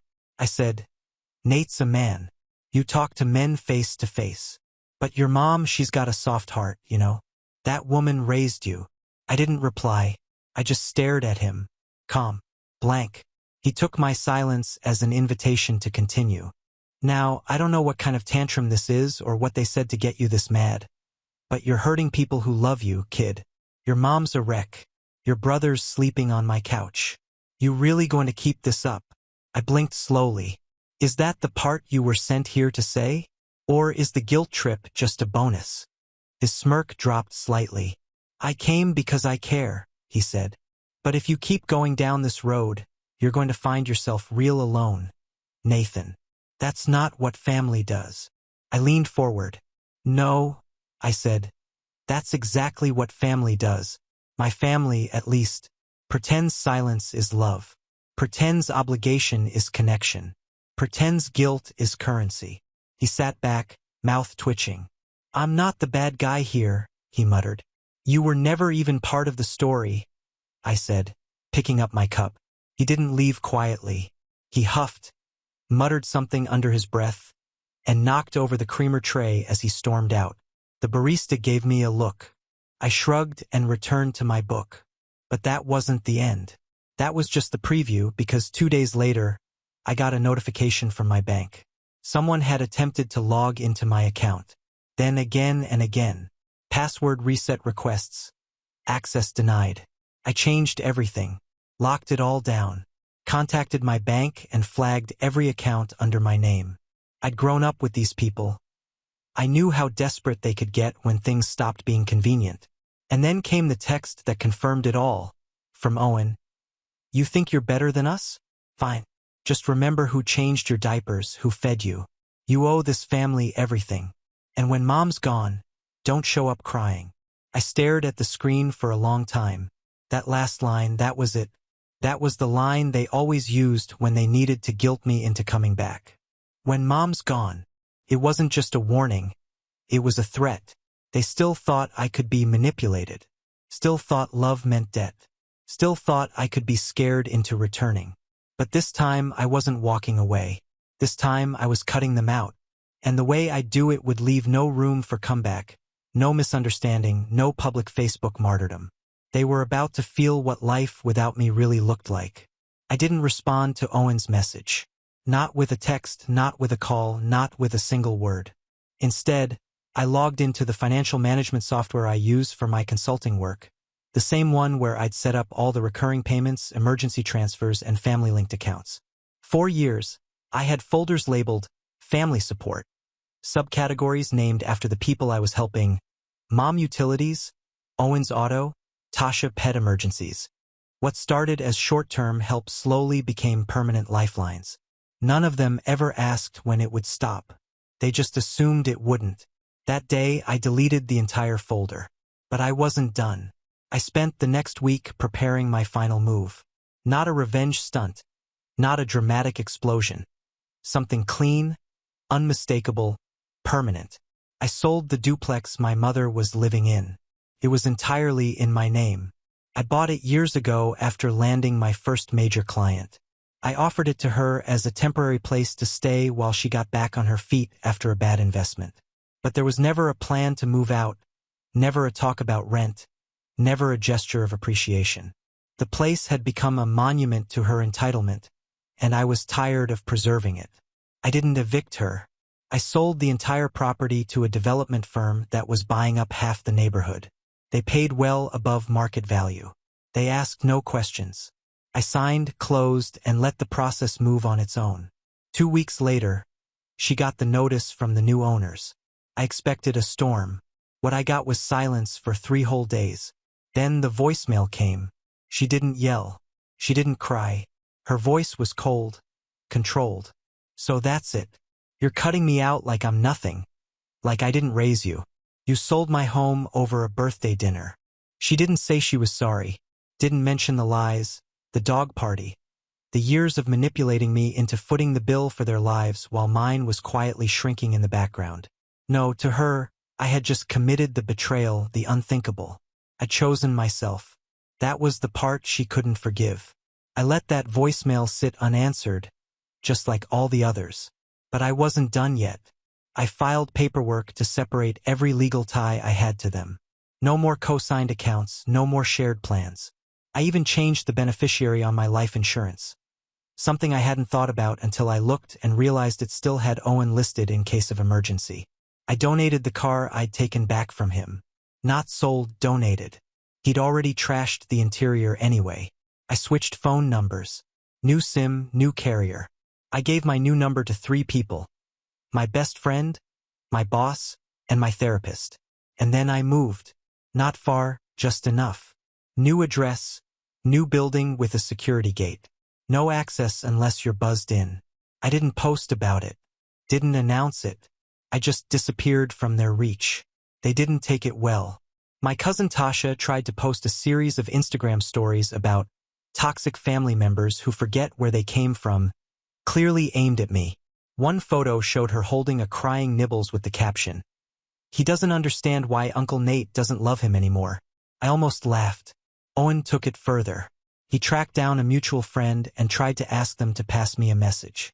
The friend refused, told him flat out, "He doesn't owe you anything." My mom, though, she didn't fight publicly. She started sending letters again. Once a week, handwritten, always with the same tone. Not quite apologies, more like rehearsed sympathy. She'd start soft, then veer into gaslighting. "I never meant to hurt you, but you were always sensitive." Or, "I just wish you remembered everything I did for you." Sometimes she'd include photos. Old ones, me and Owen as kids, me and her at graduation. Always smiling. Frozen moments used as proof of love. I burned the first letter. I threw away the second. By the 5th, I stopped opening them altogether. And then, silence. No letters, no calls, no attempts. For the first time in my adult life, I experienced what it was like to breathe without guilt sitting on my chest. I started going to the gym again. I began writing, something I hadn't done in years. I volunteered at a nonprofit that helps young adults age out of the foster system. They were stunned by how easily I managed finances and spreadsheets. I didn't tell them why I was so good at budgeting and stretching resources. It didn't matter anymore. It took 3 months before I saw one of them in public. Owen. He was standing outside a strip mall talking to someone loudly on the phone. He looked thinner, older. His shoes were scuffed. His energy was brittle. I was about to turn away when he saw me. For a second, he just stared. Then he walked toward me. Not fast, not aggressive, just tired. "Hey," he said. I said nothing. He looked down. "You're really gone." Aha. Still, I didn't speak. He stopped himself. "Forget it." He turned to leave, then paused and looked back over his shoulder. "You know, Mom still checks the mailbox. Hopes one of those envelopes will have something from you." I looked at him then, really looked, and said the last words I would ever say to any of them. "She already got everything I had to give." He didn't respond, just nodded once and walked away. And that was the end. There was no grand reconciliation, no dramatic courtroom scene, no apology that suddenly made everything worth forgiving. Just me, finally free. The last birthday I spent with them, I sat alone in a restaurant, humiliated and invisible. The first birthday I spent without them, I sat in my new apartment, ordered my favorite takeout, and got 3 video calls from people who actually cared. No guilt, no performance, just peace. And as I closed my laptop, I realized walking away wasn't the hard part. It was finally deciding I was worth the walk. Now on to the next story. Story 7. We hadn't talked for a year. Suddenly, my dad wrote me, "Let's forget our grievances. Come to dinner." I came. There were tears, laughter, hugs. "We miss you," my sister said. Then I accidentally opened their family chat. Okay. He believed me. The next step is to re-register the house. I smiled and said nothing. After 3 weeks, karma hit hard. They begged me nonstop, "Please help." We hadn't talked in over a year. No texts, no birthdays, no holidays. The silence started after I bought the house. It was a 4-bedroom just outside of Charlotte.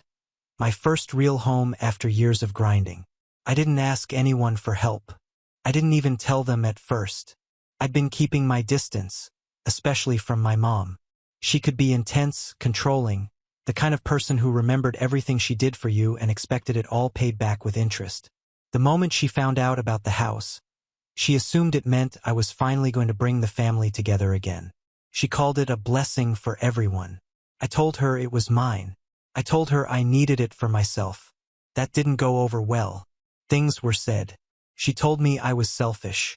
My dad backed her. Ellie didn't say much, but she didn't defend me either. And just like that, I was gone. I cut them off, not out of hate, but because I needed peace. Then, out of nowhere, almost exactly a year later, my dad texted, "Let's forget our grievances. Come to dinner."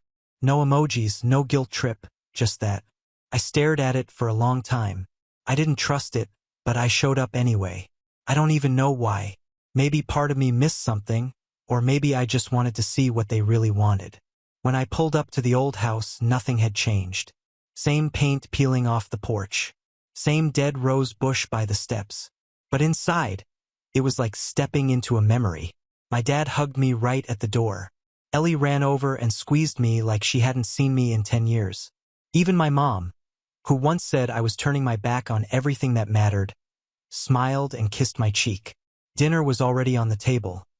Chicken, mac and cheese, green beans, the exact meal she always made when she wanted something. I noticed that. We sat. We ate. We talked like none of us had thrown verbal grenades a year ago. They laughed at my stories. My dad asked about the house, how I was settling in, and what kind of neighbors I had. Ellie said she wanted to visit sometime soon. My mom dropped little comments about how this family belongs together and how big houses shouldn't sit empty. I played along, smiled, and nodded. When I got up to use the bathroom, I noticed my phone had automatically connected to their Wi-Fi. I hadn't been there in a year, but the settings were still saved. I opened WhatsApp, checking a message from a friend, and then somehow I tapped into something else. Their family group chat. Not the one with me in it. The one without me. It was open. Maybe Ellie had used my phone once and it stayed logged in. Maybe it was a glitch. Either way, I was in. I didn't even have to scroll far. Okay, he believed me. The next step is to re-register the house. I kept reading. There were messages from all 3 of them plotting, discussing how to soften me up and how to get in the door. My mom even joked about how gullible I could be. That part hit harder than I expected. I sat there, phone in hand, just staring at the thread. They missed me, sure, but not because they loved me. They missed the idea of free space, of taking over something they didn't earn. The dinner, the hugs, the fake peace, all part of a plan.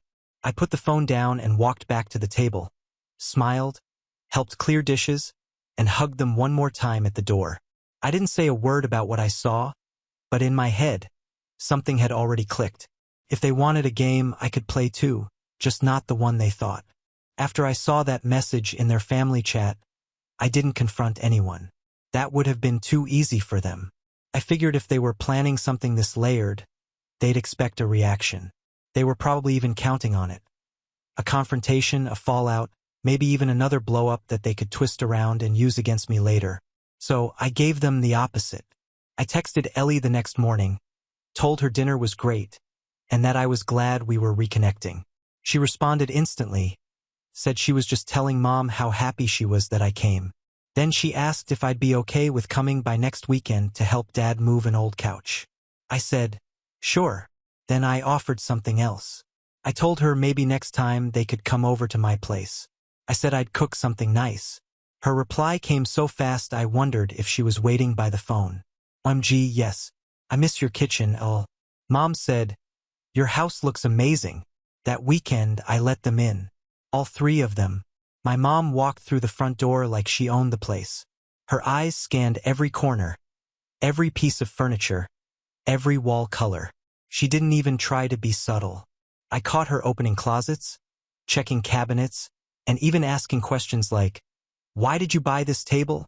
But what she was really doing was sizing the place up. My dad complimented the layout. He said things like, this would be perfect for family game nights. He sat on the couch like it was already his. Ellie took pictures and said she wanted to remember it. Then she asked me if the guest room was set up yet. I said it was.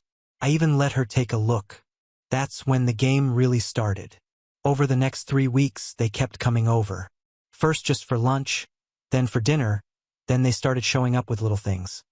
A bag of groceries, a toolbox, even some throw pillows my mom said would go great with the color of the sofa. I let it happen, smiled, gave them coffee, and played the forgiving son. They started talking to me like I was slowly becoming part of their plan again. My mom said things like, it's so good to have the family together. My dad asked about the locks, if I ever considered changing them just to be safe. Ellie said her bedroom at home felt too small now and joked that my guest room was calling her name. I kept pretending to miss the subtext. Then the conversation shifted. One afternoon, my dad mentioned that with how uncertain the economy was, maybe I should think about securing the house for the long term. He brought up the idea of a trust. He said putting the property in a family trust would keep everyone safe. My mom jumped in right away, saying a trust would also make sure no one ever tried to take the house from me. I nodded slowly, like I was considering it. Later that night, I searched every legal scenario they could be trying to exploit.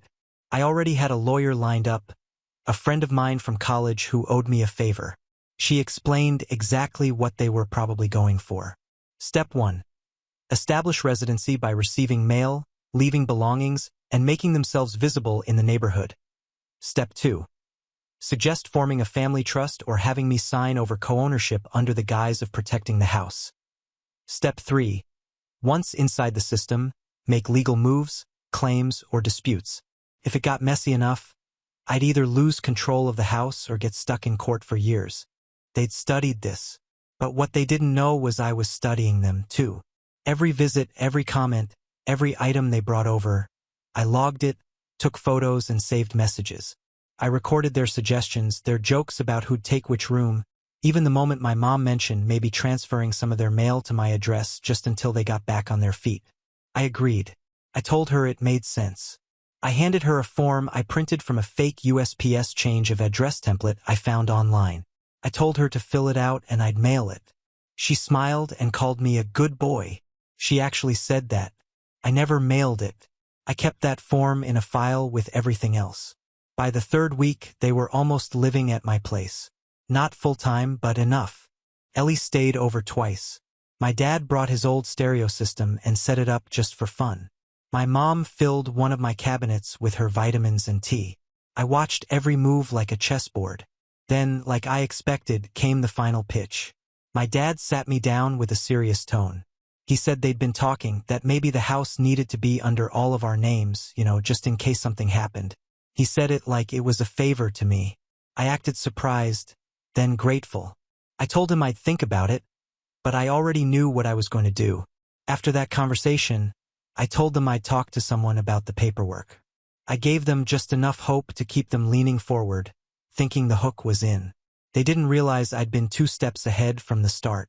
That night, I printed out a fake co-ownership agreement. Completely bogus. Just something that looked official enough to get a reaction. I left it on my coffee table, partly filled out. I made sure it was visible the next time they came over. It didn't take long. My mom spotted it before she even sat down. She didn't say anything at first, but I could see her eyes flicking back to it while she poured her tea. When she thought I wasn't looking, she picked it up and studied it. I acted like I didn't notice. A minute later, she asked if I needed help understanding the legalese. I told her I was taking care of it. That same evening, my dad brought up utilities. He said maybe they could start paying a small share to ease my burden. Ellie mentioned she'd found a cute rug for her room and asked if she could order it. They were speeding up. I let it ride. Then I made my own move. I started calling contractors loudly on speakerphone, talking about installing surveillance cameras around the house, upgrading the security system, and adding motion sensors. My mom said that sounded paranoid and asked what I was worried about. I smiled and said, "Oh, just in case something happens." A few days later, I took it further. I told them I needed their full names and birth dates for the trust paperwork. They gave it to me instantly, like they'd been waiting for that moment. I told them it would take about a week, and after that, I'd set up a family meeting with the notary. What I actually did was set up a meeting with my lawyer. I gave her every photo, every recording, every email and message. She documented everything and created a timeline. She even ran their names to check for anything suspicious. Turns out my dad had already looked into legal avenues months ago for family property disputes. They were fully invested, but I wasn't filing anything. I was just watching. Then, I stopped replying for a couple of days. Ellie texted me 3 times. My mom called twice. My dad finally sent a message saying, "Let's not lose momentum. We're almost there." I waited 24 hours and wrote back, "I know." Then I sent a mass text inviting them to the house on Sunday. I told them it was time to finalize everything. I said I had papers ready and needed signatures. I even said I'd cook.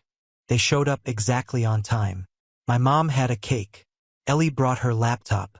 My dad wore a button-down shirt like he was headed to a job interview. I sat them all in the living room. Then I brought out the papers. They weren't trust forms. They were copies of the chat I'd seen. Every message printed and highlighted. I laid them out slowly, page by page, like a dealer with a winning hand. First, no one said anything. My mom was the first to speak. She said I was taking things too seriously, that it was just a joke, just a misunderstanding. Ellie stayed quiet. My dad asked how I got the messages. I didn't answer. I told them what I'd been doing, that I knew from the beginning that I'd recorded everything, and that not a single step they took caught me off guard. Then I dropped the last piece. The lawyer, the full report, the evidence, the intent, and the potential fraud. I told them I wasn't going to the police. Not yet. But that they needed to leave my house right now and never come back. My mom started crying. My dad asked if we could talk man-to-man. Ellie looked like she was in shock. I stood up. I told them I was disappointed, not angry, and not even surprised. Just done. And as they stood there trying to figure out what to say next, I told them the last thing. Thank me for not pressing charges. And for the record, I don't owe you anything. Not anymore. They left without another word. I closed the door, locked it, and this time I knew they wouldn't be back. After they left, I didn't hear from any of them for a full week. It was the quietest my phone had been in months. No texts, no calls, no surprise drop-ins. The silence felt clean. I half expected my mom to come storming back, trying to argue her way into the moral high ground. She didn't. Maybe she was too stunned. Maybe she was ashamed. Probably not, though, with her, shame rarely stuck. But then, right on cue, the unraveling began. Ellie messaged me first, late at night. I didn't know everything. I just thought it was about reconnecting. I swear. I didn't answer. Then came the call from my dad. He left a voicemail, which he never does. He said things had gotten misunderstood, that I'd always be his son no matter what, and that this whole thing was never meant to hurt me. He sounded tired, desperate. 2 days later, they started showing up at the gate. First, it was just my dad. He waited by the sidewalk for nearly an hour, pretending to talk on the phone. Then he left. The next day, it was Ellie. She stood there with a paper bag in her hand. I watched through the blinds as she placed it on the ground and walked away. I didn't open it. Later, I tossed it in the trash without checking what was inside. By the end of the week, I got a call from a number I didn't recognize. Turned out to be my mom calling from a friend's phone. She said she needed to talk, that everything was falling apart, and that the landlord at their place had given them notice. They were behind on rent and now he was kicking them out. We thought you'd help. I asked her why they thought I'd help after everything. She hesitated and said something about blood being thicker than water. I hung up. That's when the begging really started. Text after text from all three of them. Promises. Apologies. My dad said he'd sign anything I wanted. Just please let them stay until they found a new place. Ellie said she had nowhere to go. My mom sent me a voice note crying, rambling, saying she couldn't believe I'd abandoned my own family. I didn't reply. Instead, I sent one message to the group chat they created just for me. I warned you not to push me. You took my kindness for weakness. Now you'll see what silence feels like. I blocked the group right after that. That weekend, I took the paperwork from my lawyer, the whole file, and put it in a safe deposit box just in case. Not because I planned to press charges, but I wanted the option. Word got around. A cousin messaged me saying he heard I cut off my whole family. I told him not to believe everything he hears, but I didn't deny it. The truth was I didn't feel guilty. I felt clear, and they were unraveling without my help. Every time they tried to manipulate someone else, it backfired. My mom called a family friend asking for a loan. The woman told her she needed to ask me. My dad tried to talk to a former coworker about staying at their place and got turned down. Ellie crashed at a friend's apartment for a while, but even that didn't last. Karma didn't wait long. It hit fast. And the thing is, I didn't lift a finger. They were falling apart all on their own. 3 weeks after that last message, I was driving home from work when I saw them. My parents standing outside the gate again. No car, just standing there like statues, unsure if they were waiting for me or if they didn't know where else to go. I slowed down, made eye contact, then drove right past them. I didn't stop, didn't wave. By the time I parked and looked out the window, they were gone. That night, Ellie called from a different number. I answered, mostly out of curiosity. She asked if I'd just listen for a second. She said she wasn't calling to defend anyone. She just wanted me to know what was happening. Apparently, after I shut them out, they tried everything. Mom called relatives she hadn't spoken to in years, painting herself as the victim. Most didn't bite. Dad sold a few things from the garage and scraped together enough to cover part of the rent, but it was too late. The eviction notice had already been served. Ellie moved in with a friend from college, but her friend had rules. No guests, no overnight family, no drama, which meant she couldn't help Mom and Dad.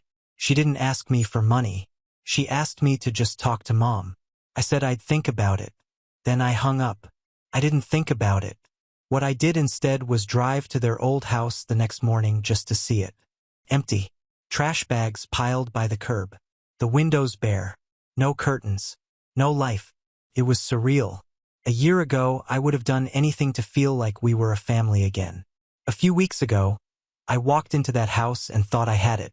Now it was a shell just like their version of love. When I got back, I found an envelope taped to my front door. No name, no address, just taped in the center like a note from some ghost. Inside was a handwritten letter from my mom. Pages and pages of everything. Some apology, some blame, some begging, some rewriting of history. She said they only pushed so hard because they were scared, because they felt left behind, because they were desperate. She ended it with a single sentence. We were wrong, but we're still your family. I folded the letter, put it back in the envelope, and tossed it in a drawer I never open. And I didn't respond because by now I saw it for what it was. Not guilt, not clarity, just another strategy, another swing at control. A few days later, Ellie messaged me again. This time, the tone was different. They're staying at a motel. They're out of money. Mom's health isn't great. I know you don't owe us anything. I just thought you should know. I stared at the message for a while. I didn't respond. They weren't just in trouble now. They were crumbling. My dad was too proud to ask anyone else. My mom had burned too many bridges. Ellie, caught in the middle, was finally seeing the damage clearly. But it was too late. They thought I was a safety net. Turns out I was the last rope they had, and they lit it on fire. It was pouring the last time they showed up. I was working late, had a conference call on mute when the security notification popped up on my screen. Motion detected at the front gate. I opened the camera feed without thinking. There they were, all three of them, soaked through. No umbrella, just standing there like some scene from a bad dream. My mom clutching a wet handbag. Ellie with her arms wrapped around herself. My dad staring directly into the lens like he knew I was watching. They didn't buzz the intercom, not at first. They just stood there. Then Ellie stepped forward and pressed the button. I didn't answer. After a full minute, my mom knocked. Not even on the door, just on the metal gate. The sound echoed through the monitor like it was happening in my own chest. I didn't move. I just watched. Eventually, Ellie pulled out her phone and called me. I answered, said nothing. Just listened. She whispered one word. Please. That was it. I hung up and killed the feed. 15 minutes later, I checked again. They were gone. And just like that, the final thread snapped. That was the moment. Not the betrayal. Not the lies. Not the fake dinner or the staged tears. It was that rainy day when they came back one last time with nothing left to hide behind, and I still couldn't open the door. Not because I was angry, but because I was done. The next morning, I packed every item they'd left in the house. Ellie's charger, my mom's tea stash, the throw blanket my dad insisted on keeping on his chair. I put it all in a single box, taped it shut, and left it at the edge of my property with a simple note inside. This is all that's left. Don't come back. I never saw them again in person, but word traveled. Ellie moved in with someone in Denver. She took a job at some co-op kitchen. She sent one last message, something between apology and explanation. I didn't know it would go that far. I thought it was just a way to get close again. I didn't expect them to do that. I didn't reply. My mom and dad were worse off. Way worse. A neighbor from their old street told me they tried to move into a rundown trailer a few towns over but couldn't even scrape together the down payment. My dad sold the last decent tool set he had for rent money. My mom started calling people she hadn't spoken to in years. People she used to mock, trying to borrow a few hundred at a time. No one helped. They started showing up in church basements and food pantry lines. Places they used to call for people who don't work hard enough. The kind of people they used to judge out loud in public. They became those people. And I didn't feel anything, because this wasn't some karmic fairy tale. This was just the ending they wrote for themselves. When you treat someone like a bank account, don't be surprised when the funds dry up. I never wanted revenge. I just wanted peace. I got that. I kept the house, changed the locks, installed new cameras, and filed a legal notice with my attorney that they were no longer welcome on the property, and that if they ever showed up again, they'd be trespassing.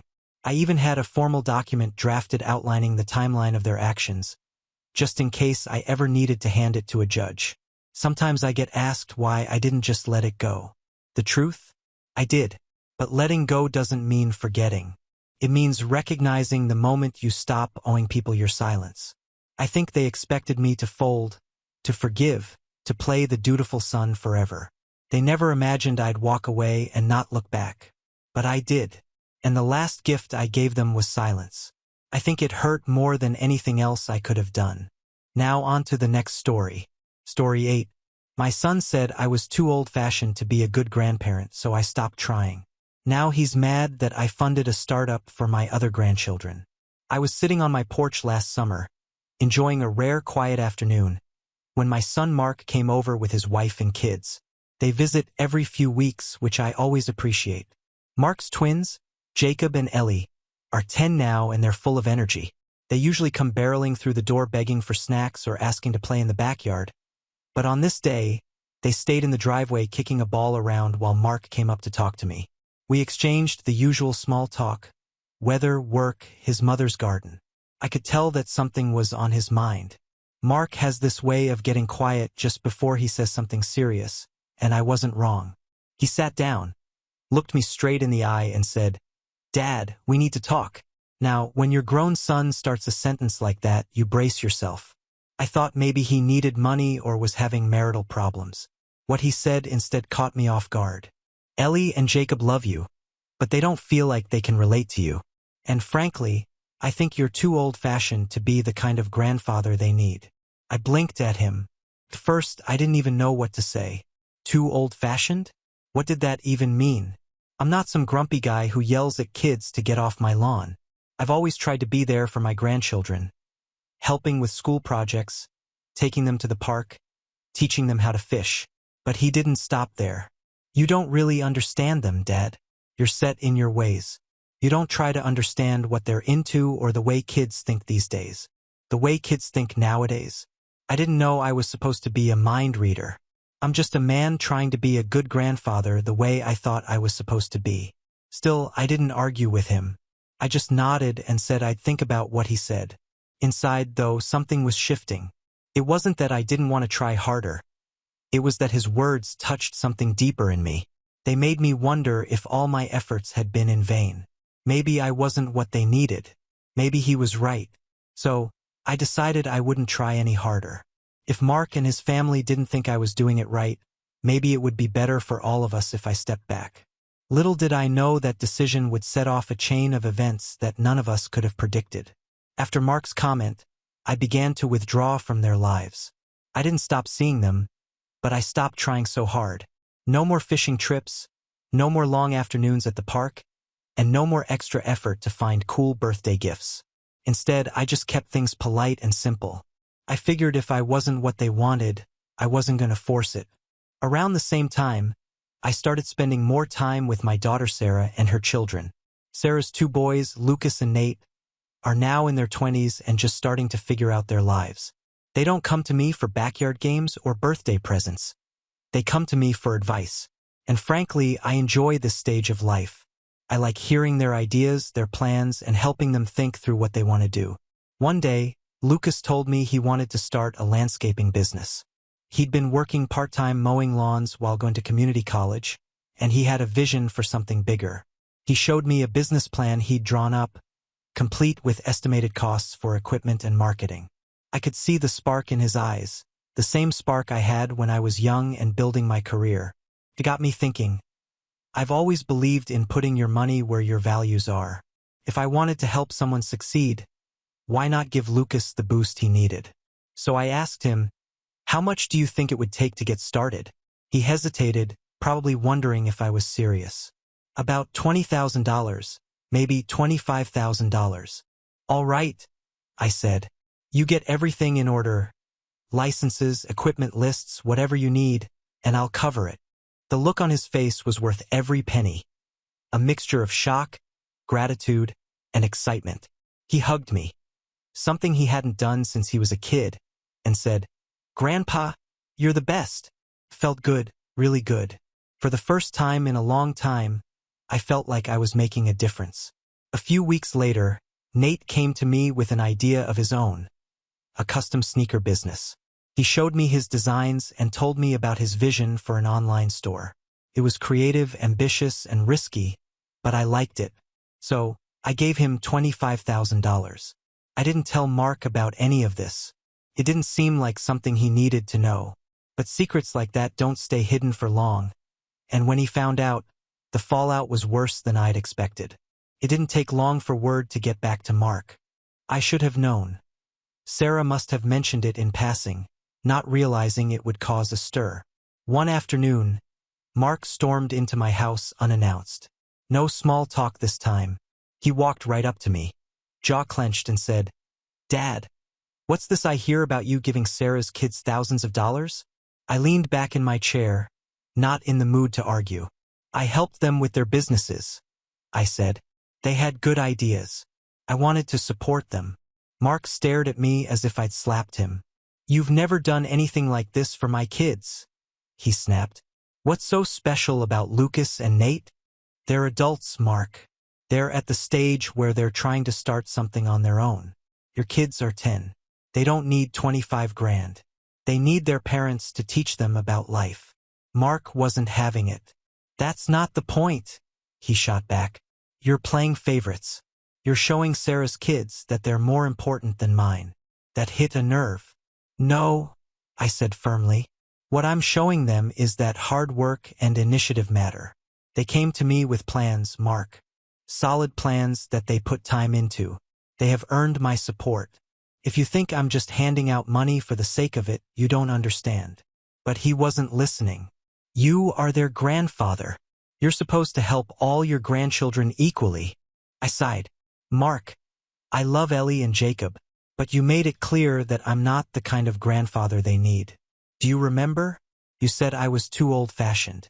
So I stepped aside. You can't have it both ways. If I'm not good enough to be the modern grandfather you want, then don't complain when I focus on being useful to someone who appreciates it. He looked like he wanted to argue more but didn't know what to say. After a long pause, he shook his head and walked out, slamming the door behind him.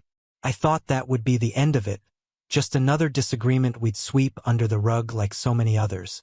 But Mark wasn't done. Not by a long shot. The next morning, my phone buzzed with a series of texts from Sarah. Dad, what's wrong with Mark? He just called me upset about the money for Lucas and Nate. Then he says you're punishing Ellie and Jacob for something he said. I didn't answer right away. I needed coffee before I could deal with this drama. But by the time I finished my first cup, Sarah had called twice. I finally picked up. Dad, you have to tell me what's going on, she said, clearly upset. I explained everything. What Mark had said about me being too old-fashioned, how I decided to pull back from trying so hard with his kids, and why I decided to help Lucas and Nate. Sarah was silent for a moment, then sighed. Dad, I understand why you're upset with Mark, but you know how he is. He's stubborn, and now he thinks you're punishing his children because of him. You need to straighten this out before it gets worse. I told her I would think about it, but honestly, I wasn't sure I wanted to fix anything. Mark had crossed the line, acting like I owed him something just because we shared blood. Helping Lucas and Nate wasn't about punishment or favoritism. It was about rewarding initiative. I didn't feel the need to justify it to anyone. But Mark didn't let it go. 2 days later, he showed up again, this time with his wife Rachel in tow. I could tell from her face that she wasn't happy to be there. Rachel spoke first. We have to talk about this, John. It's not fair to Ellie and Jacob. They see what you did for Sarah's boys, and they're starting to wonder why you don't do the same for them. What are we going to tell them? I remained calm. You tell them the truth, I said. That grandpa helps when someone has a plan and puts in the work. When Ellie and Jacob grow up and come to me with something like that, I'll be happy to help them too. Mark cut in, his voice rising. No, Dad, that's not good enough. They're your grandchildren. You should want to support them no matter what. I looked him dead in the eye. Support them how, Mark? By giving them a check and letting them decide how to spend it? That's not going to happen. If you want me to be involved, let me be the grandfather I am, not the one you think I should be. That's when Mark lost it. You don't get to pick and choose which grandchildren deserve your support. You're being spiteful, and it's disgusting. You should be ashamed of yourself. Rachel tried to calm him down, but it was too late. Something inside me snapped. You know what's disgusting, Mark? You standing here acting entitled. I've worked hard all my life to have the resources to help where I see fit. If you don't like how I do it, that's your problem, not mine. And if you're worried about what Ellie and Jacob think, maybe you should spend less time blaming me and more time setting an example for them. The silence was deafening.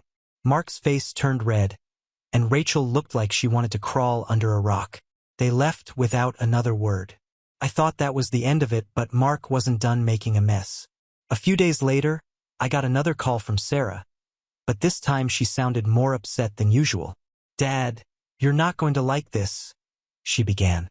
"Mark has been calling everyone. He's trying to turn the family against you." I closed my eyes and took a deep breath. "What's he saying?" Sarah hesitated. "That you punish his children. That you're playing favorites with me and my boys. He even told Grandma you were ruining the family." I couldn't help but laugh bitterly. Ruining the family for what? Not writing him a blank check. Sarah sighed. "I told him he was being ridiculous, but you know Mark. He's convinced he's right. And now Mom's upset too. She thinks you should have talked to him before you gave the money to Lucas and Nate." I was silent for a moment. I didn't need to ask what my ex-wife thought. She always had a soft spot for Mark, especially after the divorce. "Let me guess," I said. "She's on his side." Sarah didn't deny it. "She called me earlier and said you should work things out before the grandchildren start to feel the tension. Honestly, Dad, I don't think you're in the wrong here, but this is spiraling out of control. If you don't do something soon, it's going to get ugly." I thanked her for the warning and hung up, but the conversation left me stewing. Mark wasn't just angry. He was making it personal, dragging the rest of the family into it. And the more I thought about it, the angrier I got. That night, I sat on the couch with a glass of whiskey, trying to figure out what to do. Part of me wanted to call Mark and tell him off again, but another part of me, the quieter, more deliberate part, had a different idea. If Mark wanted to play games, fine. I'd teach him a lesson he wouldn't forget. The next morning, I made a decision that would shake the family even more, and not in the way anyone expected. The morning after Sarah's call, I sat down with a pad of paper and began to write. Not a letter to Mark or the family, but a plan. A financial roadmap for the future. If Mark thought he could guilt me into spreading my support thinly across all the grandchildren just to keep the peace, he was about to learn that I don't operate on guilt or entitlement. I operate on principle.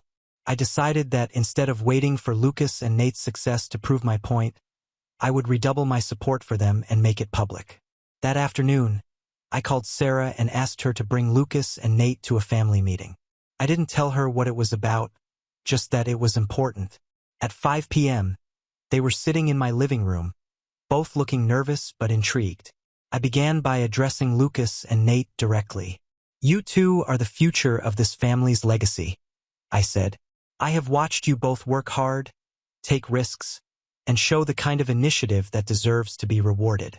That's why I'm not just giving you the initial $25,000 each. I've decided to create a fund specifically to support your future business ventures." Their eyes widened. "A fund?" Lucas asked, leaning forward. "That's right," I said. "I'm putting $100,000 into a trust.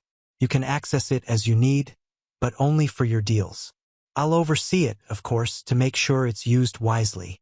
Nate looked like he was going to jump out of his chair. "Grandpa, are you serious? I don't even know what to say." "Say thank you and use it well," I said. "Because I believe in both of you." Sarah smiled, obviously proud of her boys, but then she asked the question I knew was coming. "Dad, are you sure this won't cause more tension with Mark? You know how he'll react." I nodded. "I've already thought about it. Mark needs to understand something important. Entitlement doesn't breed success. If his kids want that kind of support one day, they're going to have to show the same drive and commitment that you two have. And if Mark can't accept that, that's his problem, not mine." Lucas and Nate promised to keep working hard and make me proud. I could see the fire in their eyes, and it gave me some peace of mind that I was doing the right thing. What I didn't expect was for Mark to find out about the fund almost immediately and escalate the situation to a level I hadn't anticipated. It didn't take long for Mark to find out about the trust fund.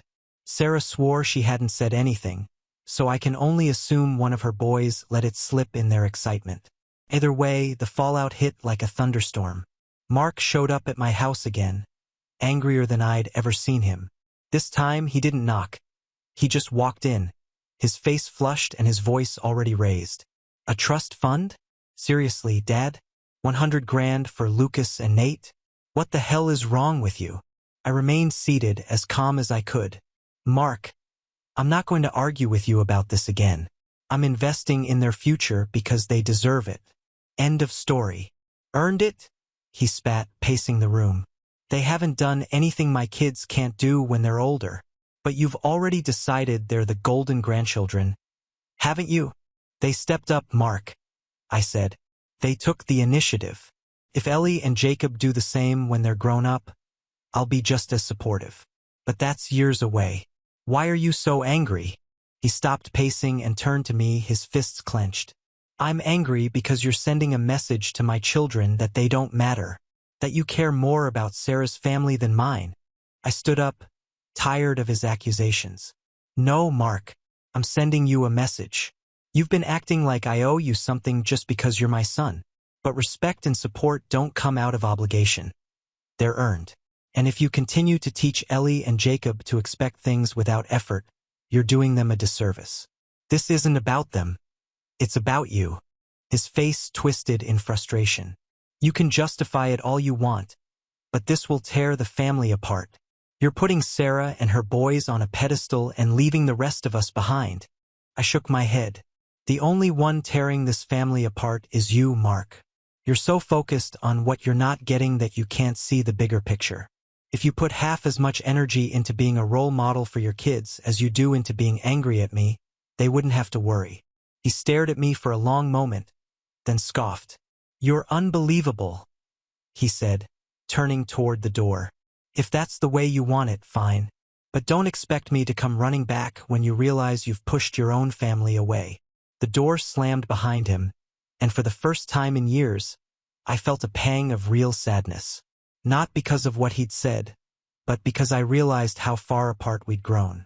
I hoped he'd calm down and think things through, but instead, Mark decided to escalate things further, this time involving people outside the family. A week later, I got a call from an old friend, Tom, who lives a few blocks away. We've been neighbors for years, and though we didn't talk often, he knew enough about my family to know trouble when he saw it. John, he said, I don't know how to say this, but I think you need to check Facebook. Facebook, I repeated, confused. Yeah, Mark's been posting some stuff. I didn't want to say anything, but it's getting attention. People are talking. That got my attention. I hung up and pulled out my phone and scrolled to Mark's page. Sure enough, there it was. A long, angry post accusing me of favoritism and turning my back on part of my family. He wrote, Imagine being a grandchild and watching your grandfather give away thousands of dollars to your cousins while you get nothing. That's what my kids have to deal with because my dad decided to play favorites. It's unfair, it's hurtful, and it's a perfect example of how family wealth can destroy relationships. My children deserve better. My jaw dropped as I read the comments. Some people were sympathetic, saying things like, this is awful, and children should be treated equally. Others were more cautious, asking if there was more to the story. The part that stung wasn't the post itself. It was the fact that Mark had dragged this out into the open. He wasn't just upset anymore. He was trying to turn people against me, even people outside the family. I thought about calling him, but I knew it would just lead to another shouting match. Instead, I decided to do something Mark clearly hadn't thought of. Stay calm and take control of the narrative. The next day, I called a family meeting. I told Sarah, Lucas, and Nate to come first, and then I invited Mark and Rachel separately. I made it clear that this was not optional. We're going to settle this once and for all, I told them. That evening, everyone was gathered in my living room. Tension was high, especially between Mark and Sarah. She hadn't been happy about his Facebook post and had confronted him privately, but this was the first time they'd faced each other since it happened. I began by addressing the elephant in the room. Mark, I said, I saw your post. He crossed his arms but didn't say anything. I understand you're upset, but dragging this out on social media wasn't just hurtful to me. It was hurtful to the whole family.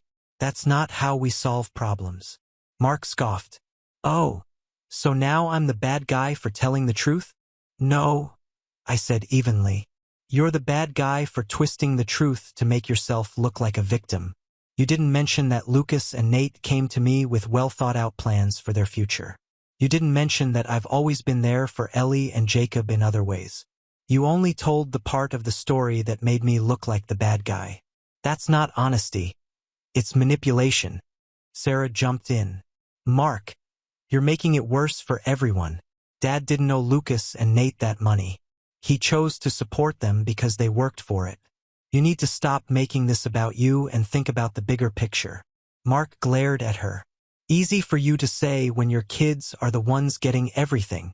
I raised my hand to stop the bickering. Enough. This is exactly what I was trying to avoid. Mark, I love all my grandchildren, and I want the best for them. But the best thing I can do for Ellie and Jacob right now is to teach them that entitlement gets you nowhere. If they grow up seeing hard work rewarded, they'll understand the value of earning, not just expecting. Mark opened his mouth to argue, but I cut him off. And as for your post, I expect you to take it down immediately. If you don't, you'll only prove that this is about your ego, not your children. The room fell silent. For the first time, Mark looked unsure. Rachel reached over and put a hand on his arm, whispering something I couldn't hear. After what seemed like an eternity, Mark finally nodded. Fine, I'll take it down, but don't expect me to just forget about it. Fine, I said. You don't have to forget, but you have to understand that I'm not going to apologize for encouraging ambition and effort. And I won't tolerate anyone trying to guilt me into doing otherwise. The meeting ended on a tense note, but I thought we'd reached a turning point. Unfortunately, I underestimated how deeply Mark's resentment was rooted. A few weeks after the family meeting, Sarah called me again. Dad, you're not going to believe this. Mark talked to a lawyer. A lawyer? I asked, already bracing myself. He's trying to see if he can force you to make things right for Ellie and Jacob, she said, clearly frustrated. He told Mom he doesn't really want to sue. He just wants to scare you into changing your mind. That was enough for me. If Mark thought threats would work, he didn't know me as well as I thought. The next morning, I updated my will. Most of my estate would still go to all my grandchildren, but with clear strings attached. College funds, business grants, and tools to make their own way. The rest would be tied to milestones to make sure they learn the value of effort. I also left a letter for Mark, explaining why entitlement doesn't work and the lesson he needed to learn. Later, I called him directly. I hear you're talking to lawyers, I said. Mark stammered. I'm just looking out for my children. No, Mark, I said firmly. You're teaching them to expect handouts. I'm not going to reward that. If you keep pushing, you're only going to hurt yourself and your family in the long run.